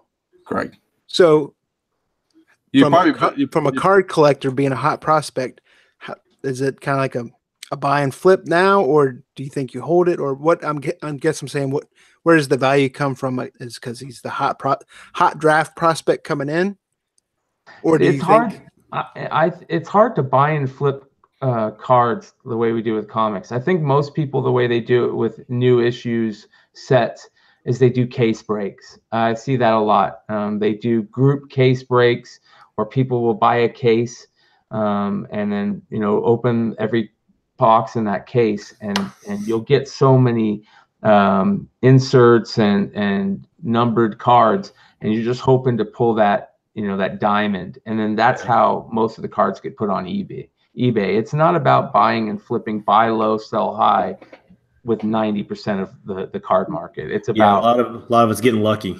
Yeah. Like I got a card placed by me, and I mean I don't even look at the card market. I mean he's a shop, so I mean, but maybe I start buying boxes from him. I guess I don't know. You think it's a good decision? I don't know. I have no It idea. depends. It's a very good decision but it depends on the set, the rookies in that set that year.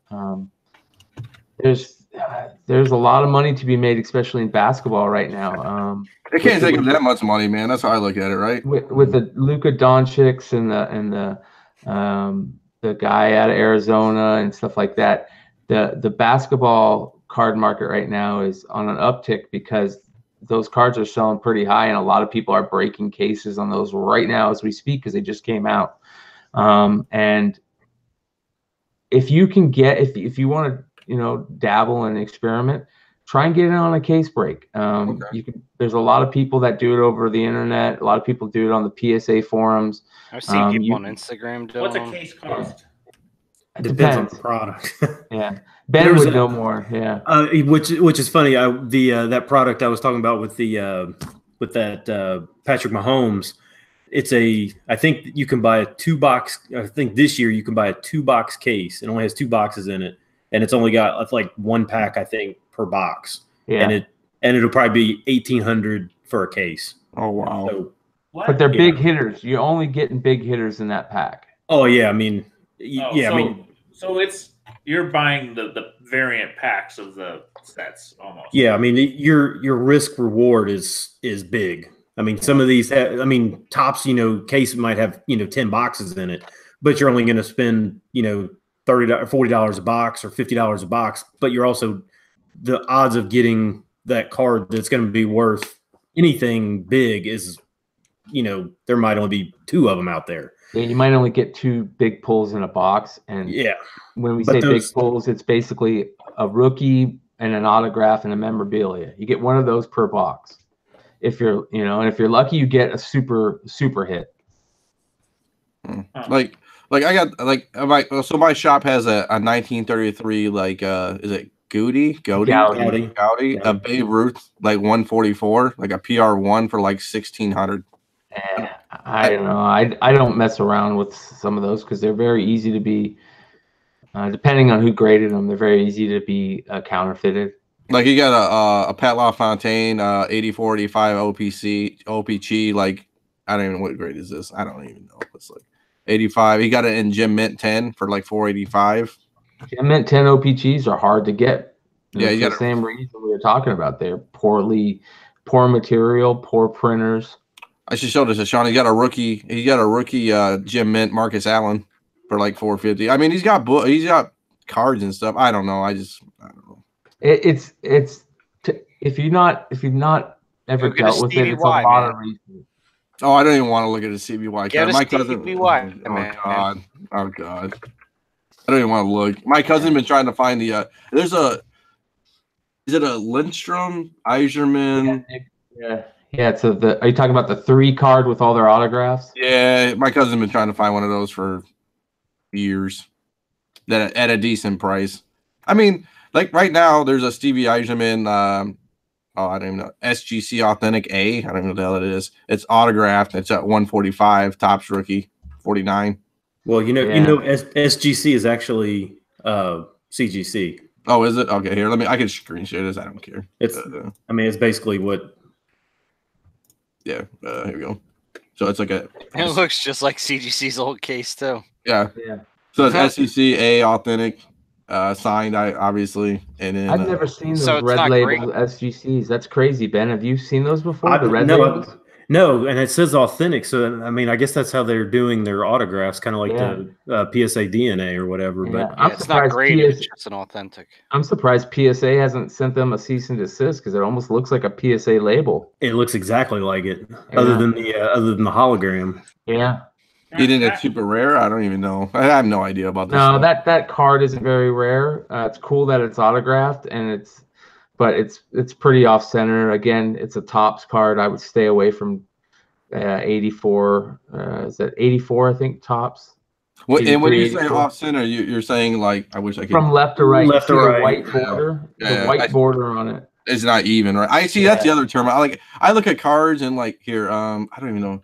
I don't know if they're around here. Yeah, like in comics, I mean, you can have kind of a miswrap or whatever, and you can still get a 9/8 even if it's just slightly or if it's tilted a little bit. Yeah.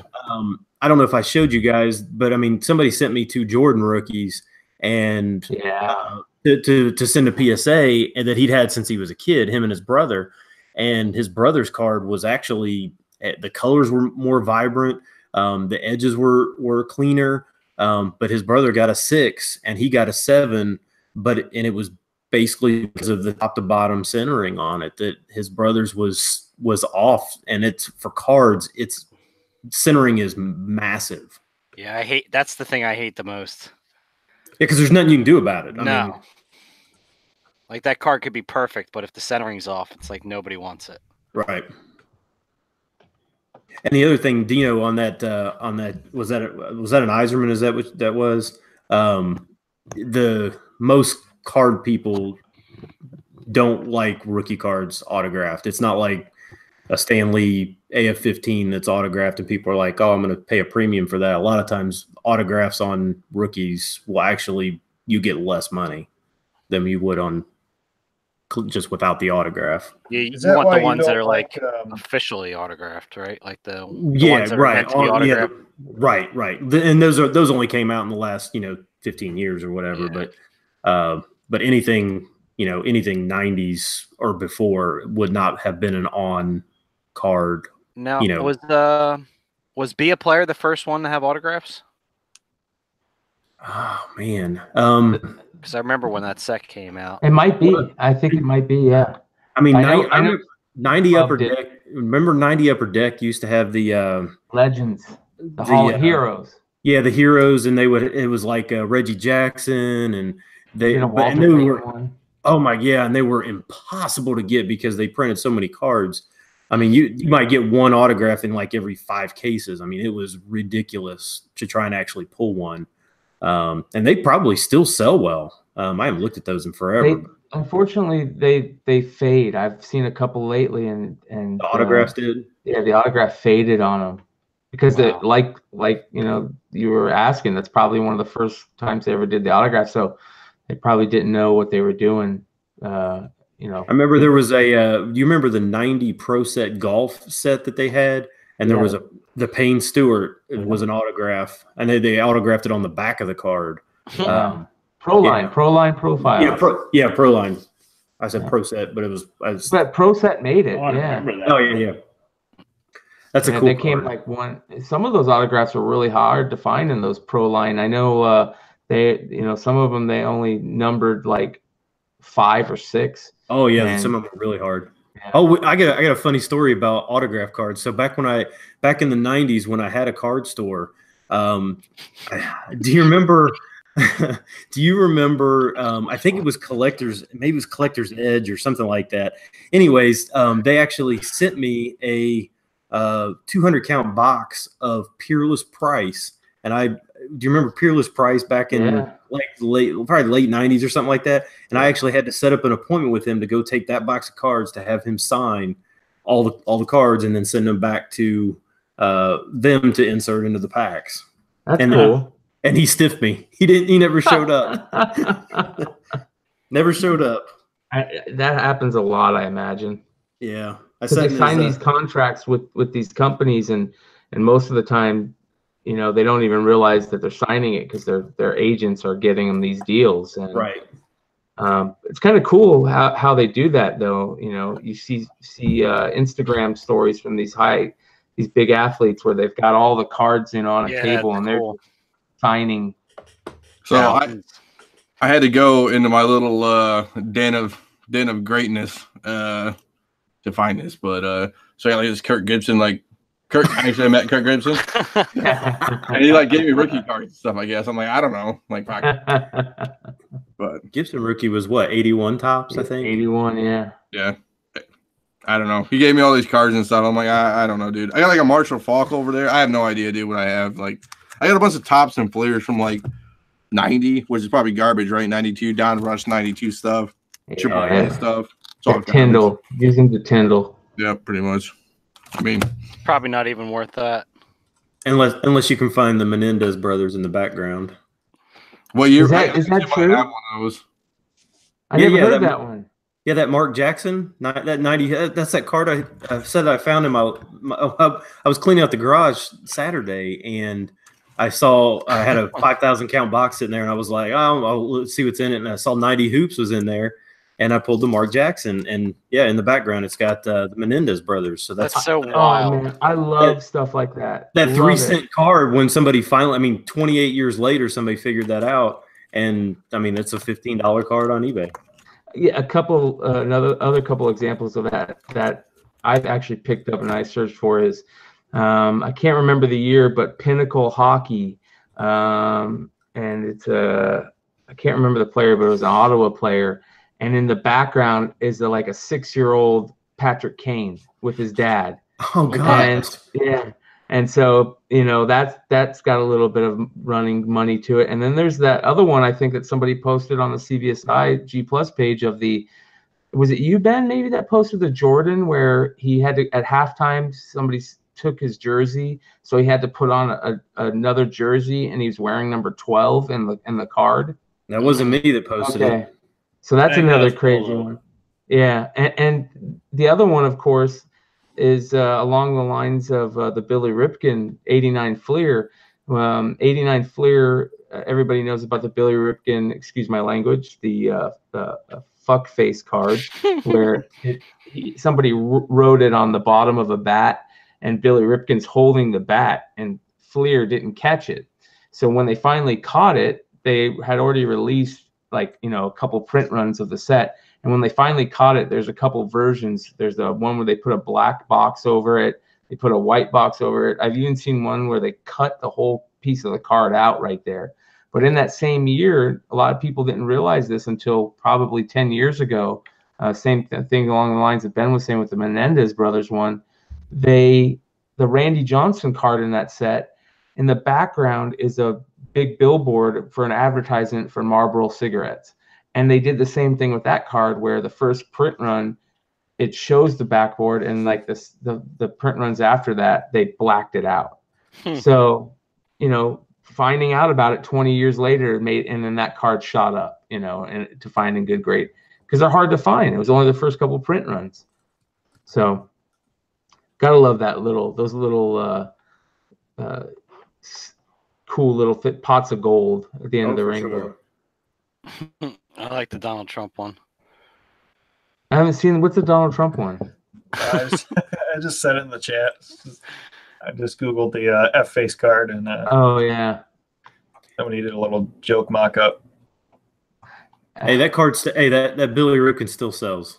Yeah, I'll be right back. I got something funny to show you guys about that. I'll be right back. That still sells, and they actually the one that you want is they scribbled it out with white out or something like that, and that one's.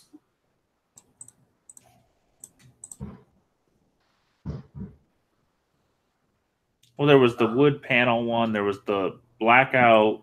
There was a whiteout. Yeah, the white the white scribble was really hard to find. It was very bizarre back then. Because they did anything that was rare was what was people, because there was so many of those things printed. Yeah, I have no idea if I have any cards left, but I remember that one. So the Billy Ripken one, this is a card that took me forever to find. I finally found it, just being lucky one day and searching on eBay. The Simpsons were at, I believe it was San Diego back, in the early or late 90s. Well, actually, let's see here. What year? 1994. And at San Diego Con, they printed up a couple, like a couple hundred of these promo cards that they would hand out to people if they wanted.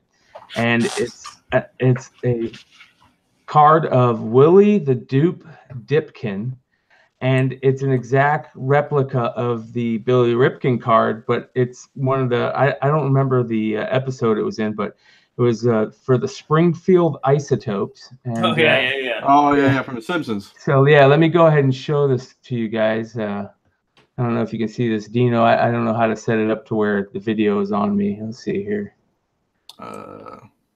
Oh, How do I hit the share? I can do that for you. Okay, yeah. So just do it. So I'll go ahead. Okay, you're good. All right, so if you guys can see this, That's great. dude.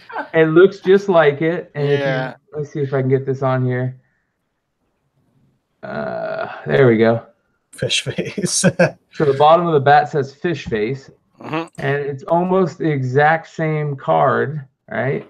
And even the back, they even went so far as to do the back just like the card. That's outstanding. Yeah. That's So cool. it was really hard for me to find, but it goes along the lines of, collect what you want. And I proudly display this in one of my display cases. So gotta love those. That would be an advantage of cards. They take up a lot less space to display. They do. That's my thinking. Like, I can get into this and just like hide it from everybody and throw it in a corner and nobody would know about it. Yeah, you say that until all of a sudden you've accumulated about 10 or 15 5,000 count boxes that weigh 35 pounds apiece. Yeah.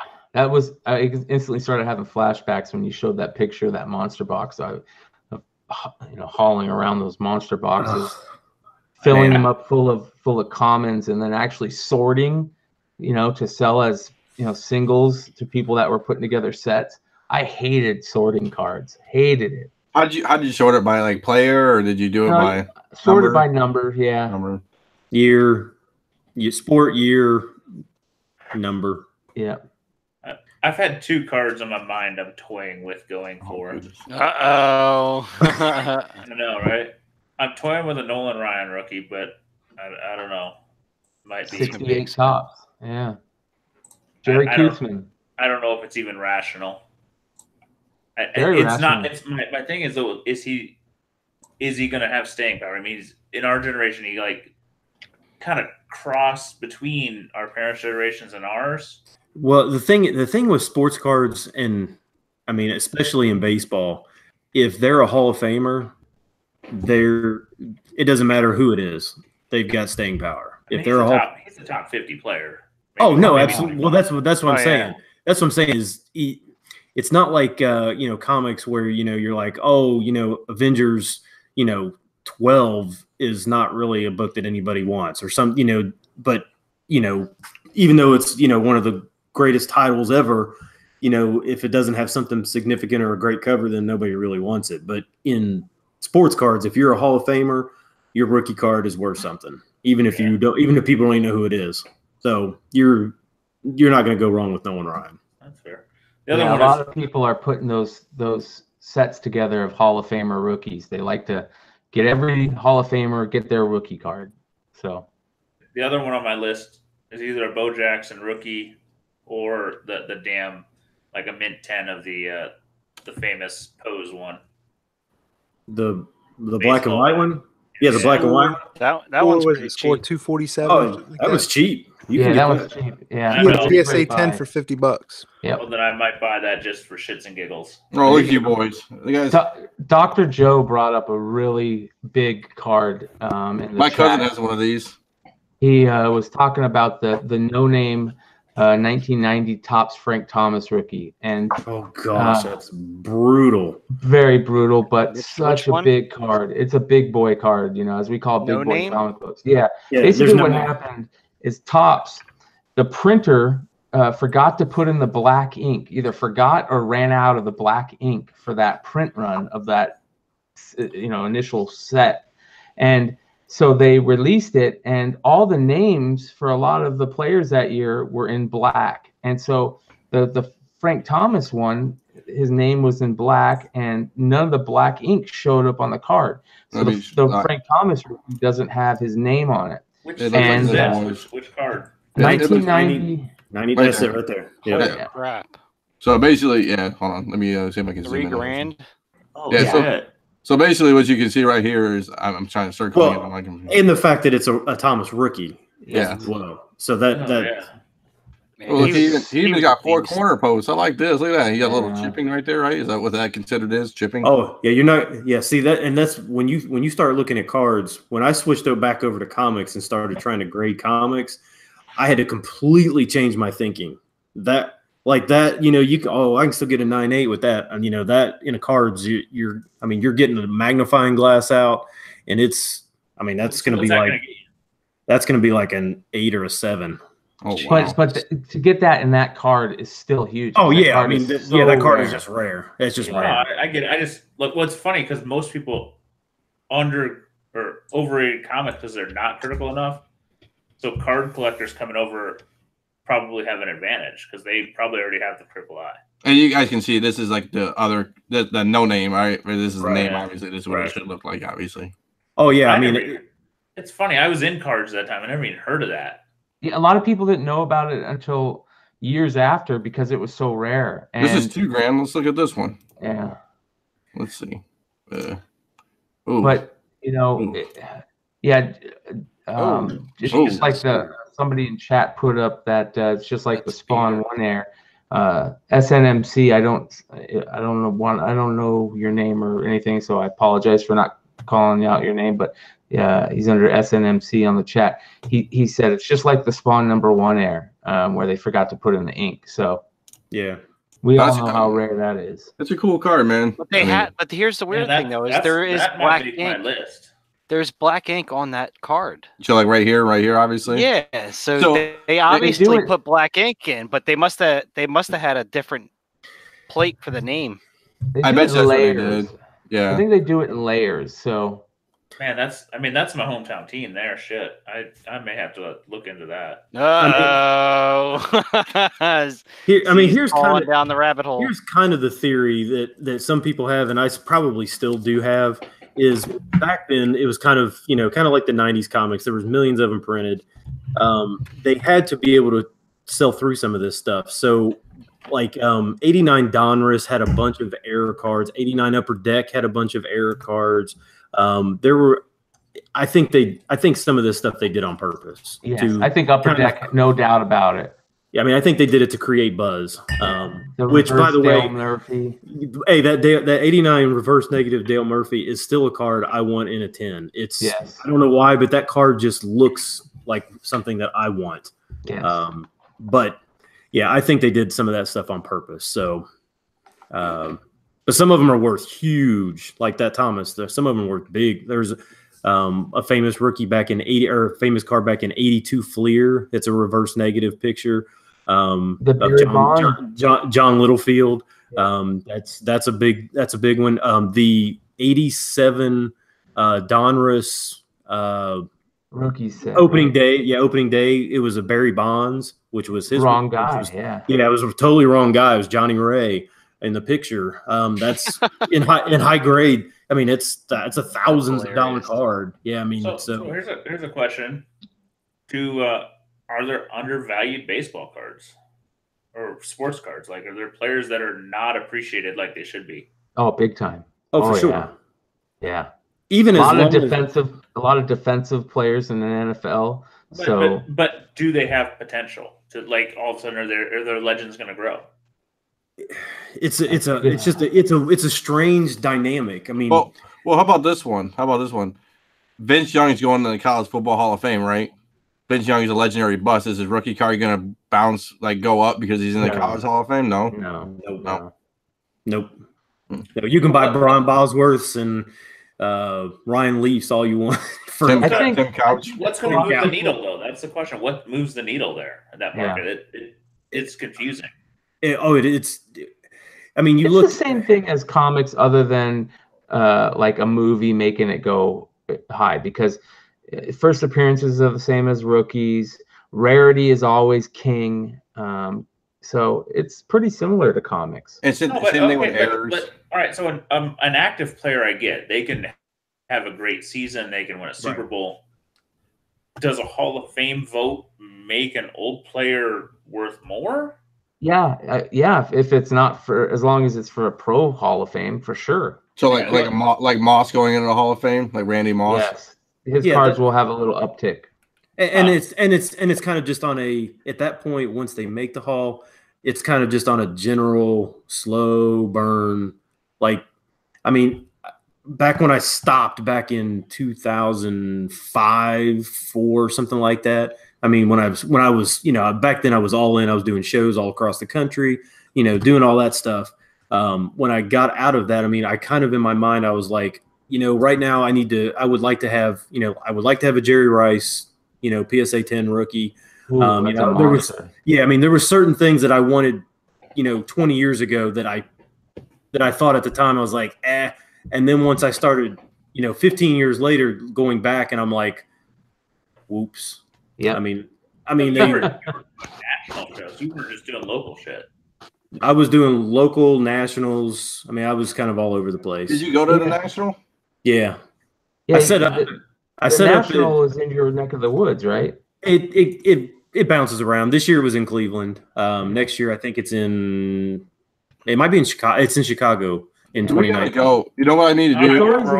Boys, let's go. The national is cool, dude. I'll go, dude. I'll even buy tickets to go. I mean, I have no idea what I'm doing. I'll be a walking Paul's problem, even though Paul. Hey, it's kind of like you go to the national. I remember. I'll never forget the first big national show that I went to. I remember there was a guy, he bought 3 tables. I mean, and these are $1,000, a table booths or whatever. He bought 3 tables and he had black blankets on all of them and had 1 card sitting in the middle of the center table. And that was it. He had, it was a 52 mantle, 52 tops mantle. And I think it was either an 8. I mean, it was a ridiculous card, but it was that's all he had, and then he just had a sign that said "buying," and that was it. You see things there that only $19 to get in, boys. August. Let's see, what is this? The 39th annual. What is this? Oh, they didn't post up 2019, but yeah, $19 to get in. Yeah, July 31st, August 4th, boys. Is it in Chicago this year? It's in Chicago. We should do this, man. I can do this. I can pull this off. I'll buy your ticket. Let's go. We need you to come because otherwise we're fucked. Yeah, I have no idea, dude. I mean, B Woods, pack the camera. Let's go. Let's roll out. I mean, any childhood hero that you had, is likely to be there signing. So that's what's kind of cool. Is there? Will Bo be there? He might be. Yeah. So last year it was. I'll just go down the list real quick. I'll check back in early 20. Okay. So this is below guests who appeared in Cleveland. You had Johnny Bench, Wade Boggs, Steve Carlton, Roger Clemens, Andre Dawson, Dwight Evans, Bob Gibson, the Goose, Austin. Ricky Henderson, Reggie Jackson was there, Al Kaline was there, Coy Clubber was there, Eddie Murray, Cal Ripken Jr., Tim Raines, Pete Rose was there, Ozzie Smith was there, Alan Trammell was there, Albert Pujols was there. I mean, I'm not even naming them all. Ken Griffey Sr. was there. Baseball guys, yeah. I mean, yeah, and that's what we got. Jerome, see Cal.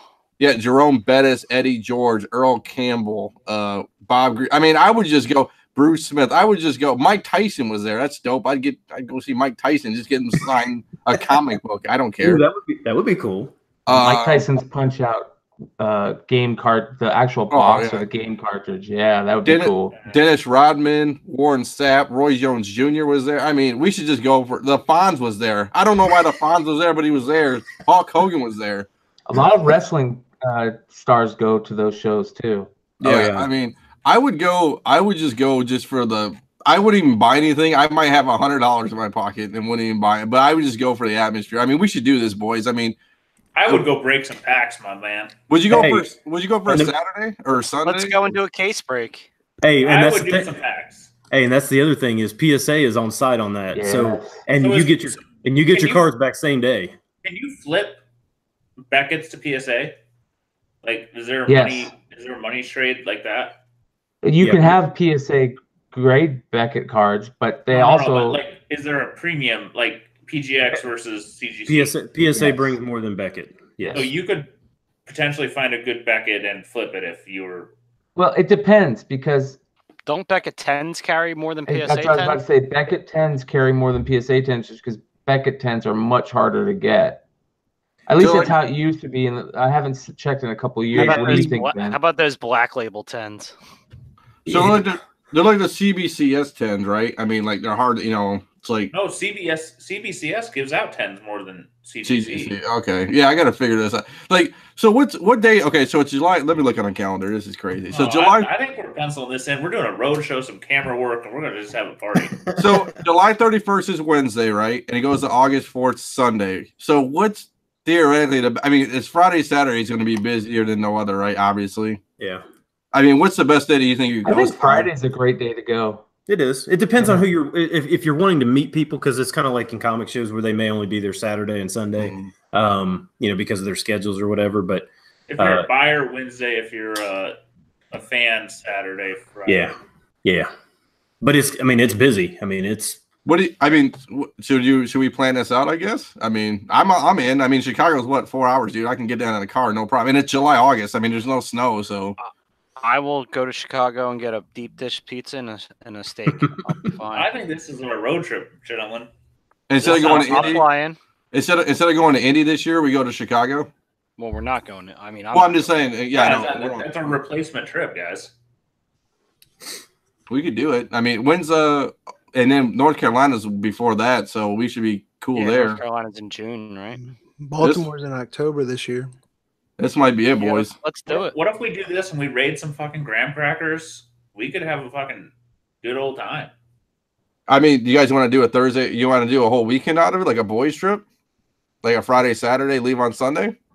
This is sounding good. Maybe a Thursday night, like Baltimore? Yeah, we'll talk about it. Okay, I think somebody's going to have to kidnap Stein. I'm serious, though. He's not in.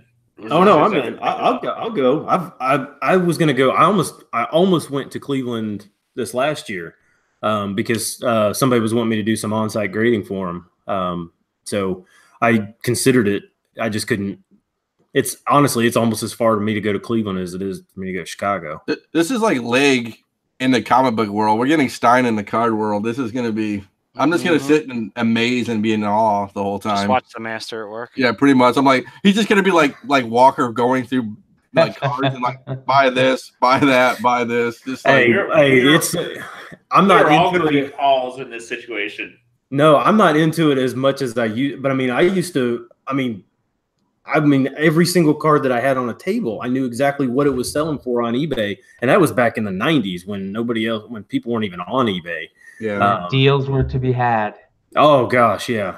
I was grading stuff back in the '90s before most people even knew what grading was. For cards and stuff, and but you get out of it, and it's different. It's different now, a lot different than it was even 5 years ago. Man.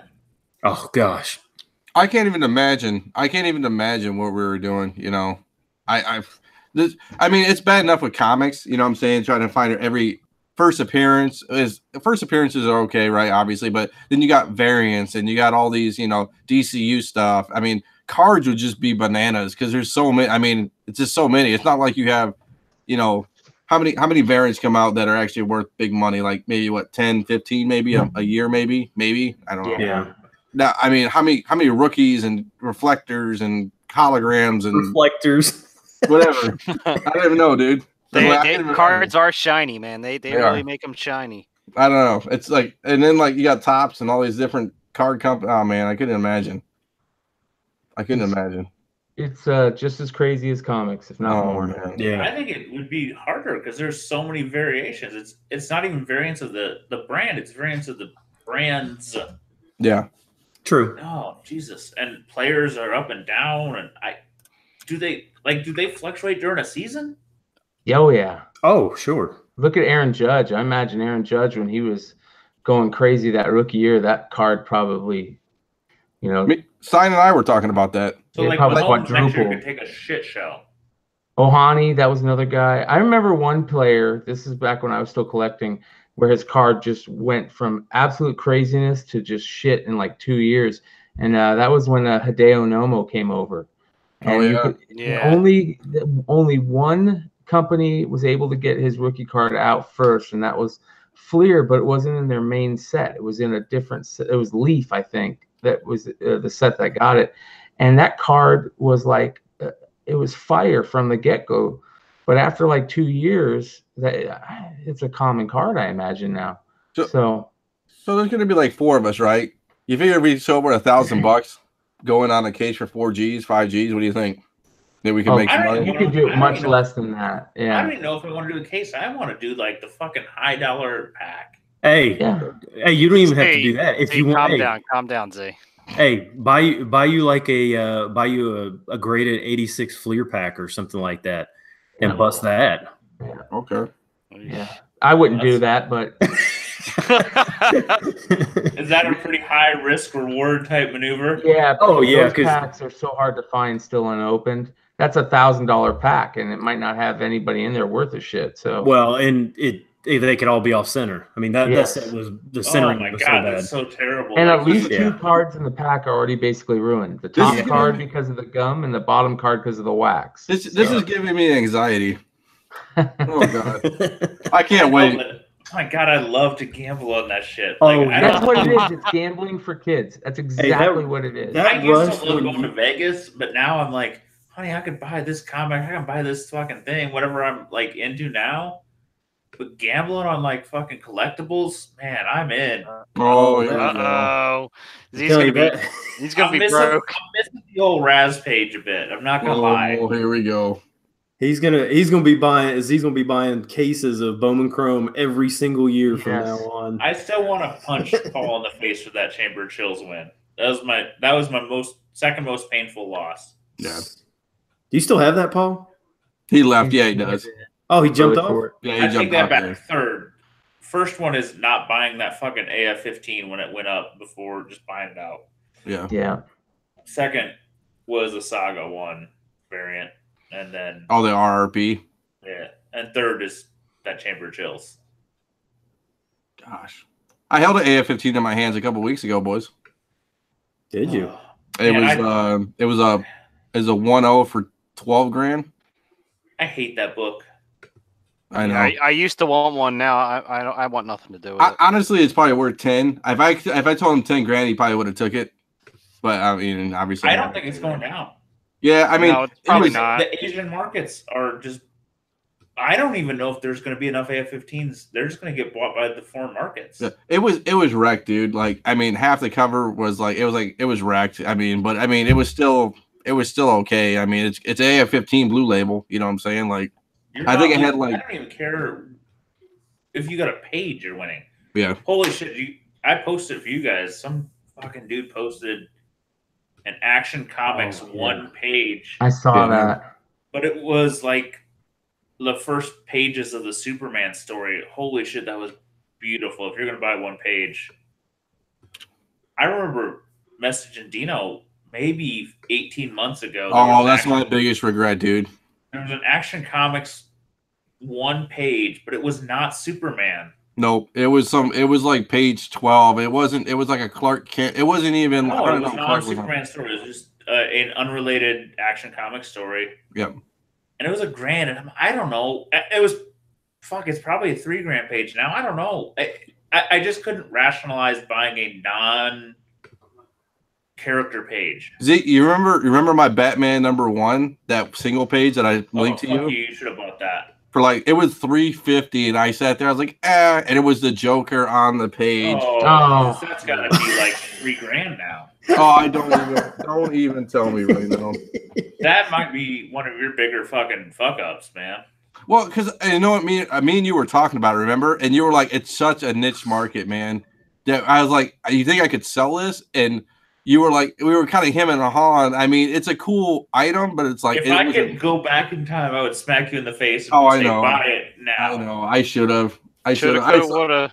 It was on. You know what's funny? It was on the CGC forums too. Dude, I regret even 8 months back there was a Wiz 2, which is first Captain Marvel Shazam, first page. And I went to like 1,200 on it. It went for 25, and I regret not going on that bitch. Yeah, my biggest regret was honestly this year. This year was Fantastic 48s, or right? That's Silver Surfer. Those did I not buy? I mean, I could have sat there and bought a 9 for like, or a 7.5, 8 for what, $300? Like back in the day, $400. It was crazy. Like I think top end 9.2s were like what, $750. I mean, it was cheap. Now they're, I mean, no, that book is one, like, in my head, I'm like, as a kid, I wanted this book. Why am I not buying it? yeah. I'm a big Silver Surfer fan. I was like, oh, I'll buy one. You know, it's never going to go up. It's never going to go up. It's always a deal. Yeah. These are the guys that watch What's up, fucking guys? Ghost Rider, man. Fucking Ghost Rider's the other one. Yeah. Hey, I got my my Marvel Spotlight 5 coming back from being restored, so we'll see how that goes. But man, that book might be the most nuclear book. I mean, it's Fantastic 448, Marvel Spotlight 5, and Werewolf by Night 32, and AF-15. it's still in Those verified. are just fucking rockets. Yeah. I verified it, man. It came back from it changed from received to verified, so I think it's getting graded, in line to get graded as we speak. So you did the restoration remove? Yeah, I did. Yeah, I did. It was only on the R of Ghost Rider, like on the very corner of it. Like How much they charge you to do that? Hold on one second. I'll tell you. It wasn't that bad. It was less than I thought it was gonna be. Give me a second. I keep debating if I was going to throw some money at a book. What is it? Like what? I've had that problem. All right, let's throw the fucking question to the gallery. what type of money though? Let's say $5,000. You got $5,000. Okay. You're throwing it at. We're going to focus on Silver Bronze comics. What book are you throwing it at? Like, I have a little regret selling the Jim 83, the first Thor. Well, you got a good deal for. I mean, I was there for that deal. But it fucking jumped again, and I'm a little sad, but it's good. But you got $5,000, Marvel, DC, Silver Bronze key. What are you buying? Do you think you can get a lower grade Teenage Mutant Ninja Turtles 1 for $5,000? You can get a lower grade. You're probably in the 6 or below. That's what I would do. Stein, it was $45. I just don't know about the low grade on that. Like the mid grade. Like that's my thing. I think they're so rare that even lower grades are going to go up in price. Here's my thing though. I have started to observe the market, and it feels like everything between a 4 and whatever the top grade is. If it's silver, it's 4 and 8, or 4 and 7, and if it's bronze, it's 4 and 8, and if it's copper, it's 4 and 9.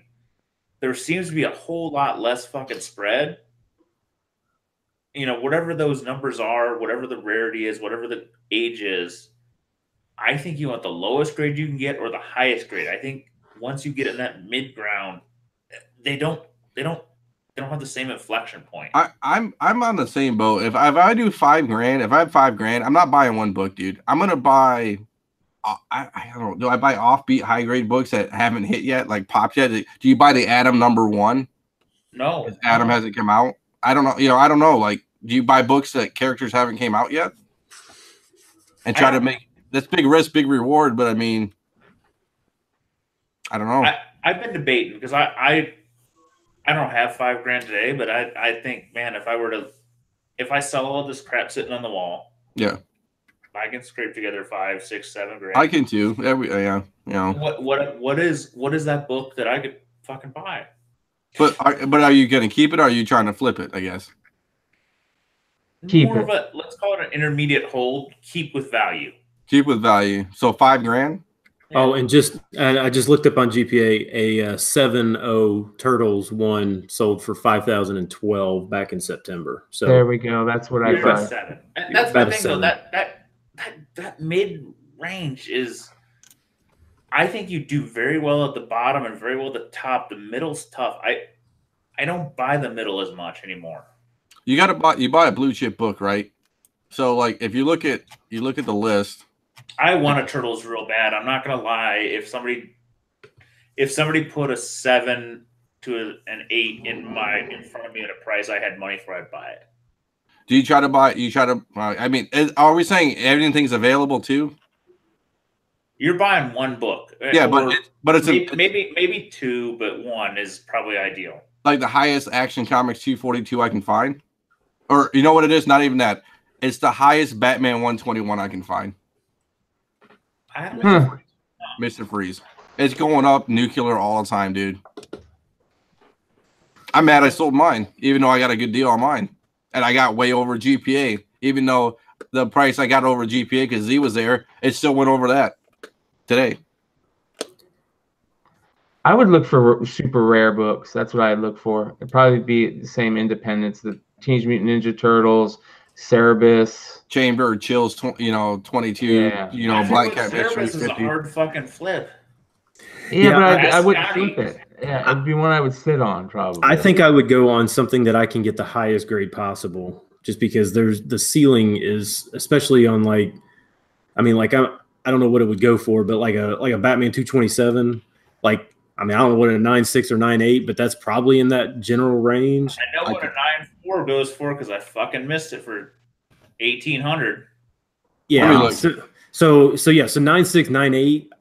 I mean, that's where I'm at, man. Is those high fucking grade bronze. That's what if I get a Batman 227. What about Green Lantern 76? That's a solid book. Yeah, that's a weird book. I can't figure out. Is it really good or really not good? I think it's really good. I think it's got the perfect storm. It's a good Neil Adams cover. It's got the first Neil Adams, Denny O'Neil team up on Lantern. I think, and it's silver, right? It started the Silver Age. That's the book that they the bronze. So to go back to that book to me is X-Men 94 via Marvel. Those two are those are anomalies that you can't quite figure out. Are they going down or going up, and are they going to rebound? Okay, so let's go back to Batman 227, right? So a 9.8 went for in December of 2017. I know it's a year ago or 2 years ago now for $5,800, $6,000 almost. So I mean, you could do it. I'd buy that fucker. A 9.6 of it went in September of 2018 for $4,000. That book would be on my list. Yeah, if I could get a 9.8 in that, that's a book that I don't see ever going down. And you're always gonna the thing is with you're spending that money, if you're looking for the big payout on it, the whales that have money to spend on that type of stuff, they want the top. They want the high grades that nobody else has. Yeah, so that's where my brain is rolling a bit now. And it's not always the high grade because sometimes, when you go back pre-50, well, right, it's any grade, like the Black Cat or the fucking right. But you were saying bronze, yeah, but I mean, 60s, 70s, something like that. Dr. Joe just put up a comment. I got to just say this real quick. You're giving me anxiety with that comment about that $300 Teenage Mutant Ninja Turtles #1. So thanks, Dr. Joe. I mean, sorry, Z. You could buy a Teenage Mutant Ninja Turtles #9 and a 9.6. I didn't do that to him. You could buy a 9.6 Teenage Mutant Ninja Turtles #1 for $12,000. 9.6. I mean, you could go into first print sign. Oh wow, $4,000 signed by Lynn Wine for $4,000 back in 07. I'm going to tell you something that none of us understand comics enough because at IndieCon, I think it was this year. I won't swear. It could have been last year. I can remember this. What is it? No, it was this year. I think it's this year because TJ didn't come last year, right? No, TJ didn't come last year. It was this year. So TJ and I are sitting in the goddamn booth hungover. Yeah. It's April. 8 months ago, right? Yep. He says, I got a line on a Teenage Ninja Mutant Turtles #1 first print 9.8, $25K. And we talked about it. I remember this. And he goes, I got to sell off almost everything I got, but I could do it. Yeah. And I go, I do the same fucking thing to your Batman. I'm like, that's a cool fucking book, but I don't know, man. That's a ballsy move. I don't know. Yeah. Maybe. As far as I know, he didn't buy it. It's going to go up. No, he bought it. No. He got Did one. He buy it? He got one. I saw it on Instagram. He bought the 9.8? Let me look real quick. I hope the fuck he did because the last sale was like 40 or 42. Hold on 1 second. But in my head, I'm like, man, I don't know. That's a fucking ballsy play. I don't know. Give me 1 second. I saw it a couple of weeks ago on he posted it somewhere. I thought he posted it. I'll talk to him. I'll hit him up. So I know a couple but I people. don't know if I could have made that fucking move. Yeah, I got the books. One basket. Well, you know what he did? He bought it off partial trade, partial cash, I think. Well, who the fuck? I don't know how much or anything like that. I know one of our other fans parlayed a shit ton of mid-grade flips into a 9.6, and I'm like, bravo, my man. Fuck that. Do it. Hey, there's people who, let's be honest, there's people who flipped comic books into cars. Yeah. So, real quick before it's getting kind of late, I know people are starting to bail, but real quick, I got a quick unboxing to do for the people watching video. Dino, can you throw it on the video real quick? I know, dude. Yep. All right. So this is a buy I made. It's something similar to what I've talked about in the past. Actually, it's exact, but this one's kind of rare just because of the condition. All right, let's see here. He pulls out 50 AF-15s. I know, right? Okay. Oh, he packaged it very nice. Okay. He bubble wrapped it. Hey, bubble wrapped it like a tank. That's good. Where'd you buy it from, if you don't mind us asking? I got this off of eBay. Oh, good buyer, a good seller. eBay, Yeah. packaging it up. I like it. Yeah. This is a very cool item that I talked about quite a few shows ago. This one is it's like a variation on it. All right, Jesus. It's like I'm unwrapping a Christmas present. This is where Simple Man would put some graphics in. Yeah. Right. Right. All right. So this is an unopened, still in the cellophane, Nintendo Power Trapper Keeper. Oh, wow. Oh, shit. That's dope.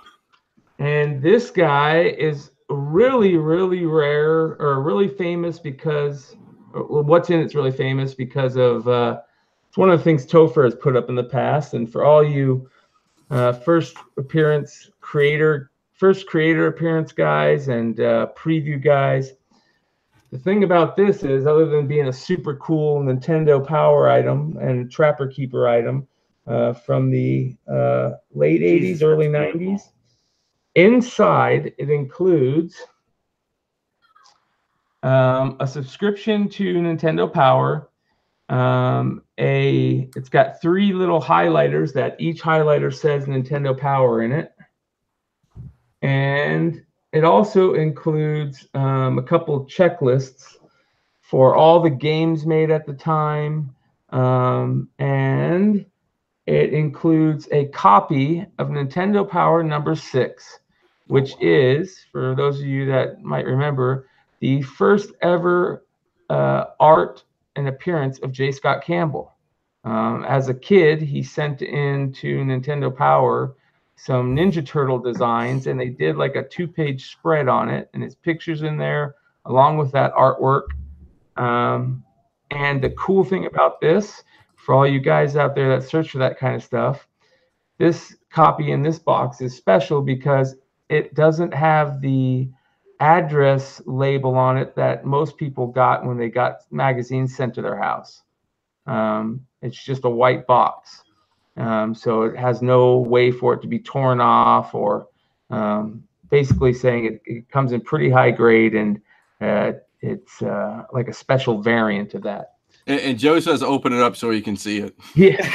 Yeah. I'm not going to open it up yet, but one of these days I'll pull out the other version I have. I was lucky enough to find one earlier this year that had everything except the cellophane. But yeah, this is one of those things that I got it cheap enough that I'm just going to sit on it and hope one day that you don't get that shit. And for the millennial kids out there, Trapper Keeper is what us old guys used to put all our stuff in. And then that would like your briefcase for school. Like you would have all your papers in there, and then you would have like binders. You usually have like a 3-ring binder in most of them. And you had like little tabs for like science and math, and you would have like your homework and loose leaf papers in there and stuff like that. Handouts. Yeah, super rare little thing for Nintendo fans, and of course we all know Nintendo fans are ravenous for stuff like this. That is badass. Oh, I'm sure DeVoe will be hitting you up soon. So I thought that was very cool, and I've been saving it for a couple days just to open You up. should have told him that was going on. He might have jumped on today. Right? You've been able to dangle a carrot in front of his face. Cool. I'm gonna throw on a little spec that hit a few of us just because of you brought that up of the first like creator art. Yeah. Our man at Trade Up Comics, John Brown, who is the mythical member of our team who's never made an appearance. He showed one to us. Tyler Kirkham had a art submission in pit number 14. Ooh. Which was just him drawing Pitt as a fan art, and that comic actually has a variant. So just one of those random crazy books just to buy if you like first artist appearance. Well, and I remember the Nintendo Powers had like Bryan was saying, all the art. I always used to like all the art they would select for like Nintendo Powers. That's one of the cool things I used to like reading about Nintendo Powers. All the art that people would have like big drawings and there were like small little doodles. It was crazy. Yeah, it's kind of like the envelope drawings on Wizard. People, yeah. I know there's a bunch of really big artists of today that were kids during Wizard and sent in envelopes to them. I'm trying to remember who it was, but it was a big Daredevil artist recent that sent in some letters there, and can't remember which Wizard it was, but yeah, I'm really into stuff like that. It's one of the things. The letters article would be a fun one. So the letters, that's one thing that I kind of put on the list of topics that to talk about, because I have a bunch of those. I can tell everybody the issues that have the Todd McFarlane letters that he sent in when he was a kid, the Mark Waid letters that he sent in when he was a kid, all the way back to Frank Miller. It's not Black Cat. I think it's just called The Cat. It's the Marvel series The Cat, and issue number 3 has a letter from a young Frank Miller in it. So, was it George R. Martin has some? Yep, George R. Martin in Fantastic Four number 5, I believe. No, it's not 5. It's like 12. Okay. It's not a key. It's like a pseudo. Yeah. Early. It's early though. It's real early. Let's it's funny. Let's save some of this for next week because we're kind of late. I do want to announce. I guess I'm going to make the announcement. I think we might be going weekly. Yes, sir. That'd be fun. So, well, stay tuned for that. So, a bunch of us ugly bastards. Is that just so I can miss more of these? Well, we're paying you more chances to hit. Yeah, we're paying you by the appearance, so we're thinking, weekly. I don't have to pay you as much, maybe.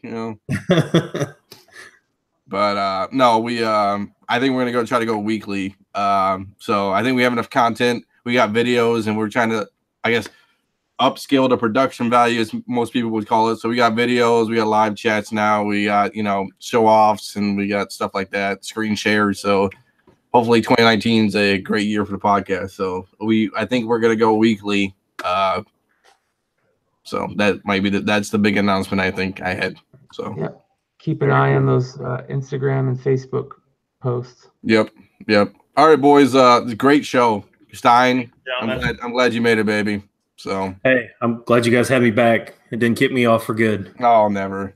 So next week might be the next one next week, or it's gonna be 2 weeks. We got to figure it out, but we'll let everybody know. All right, boys. Maybe next week. All right, guys. Good night. All right. Better.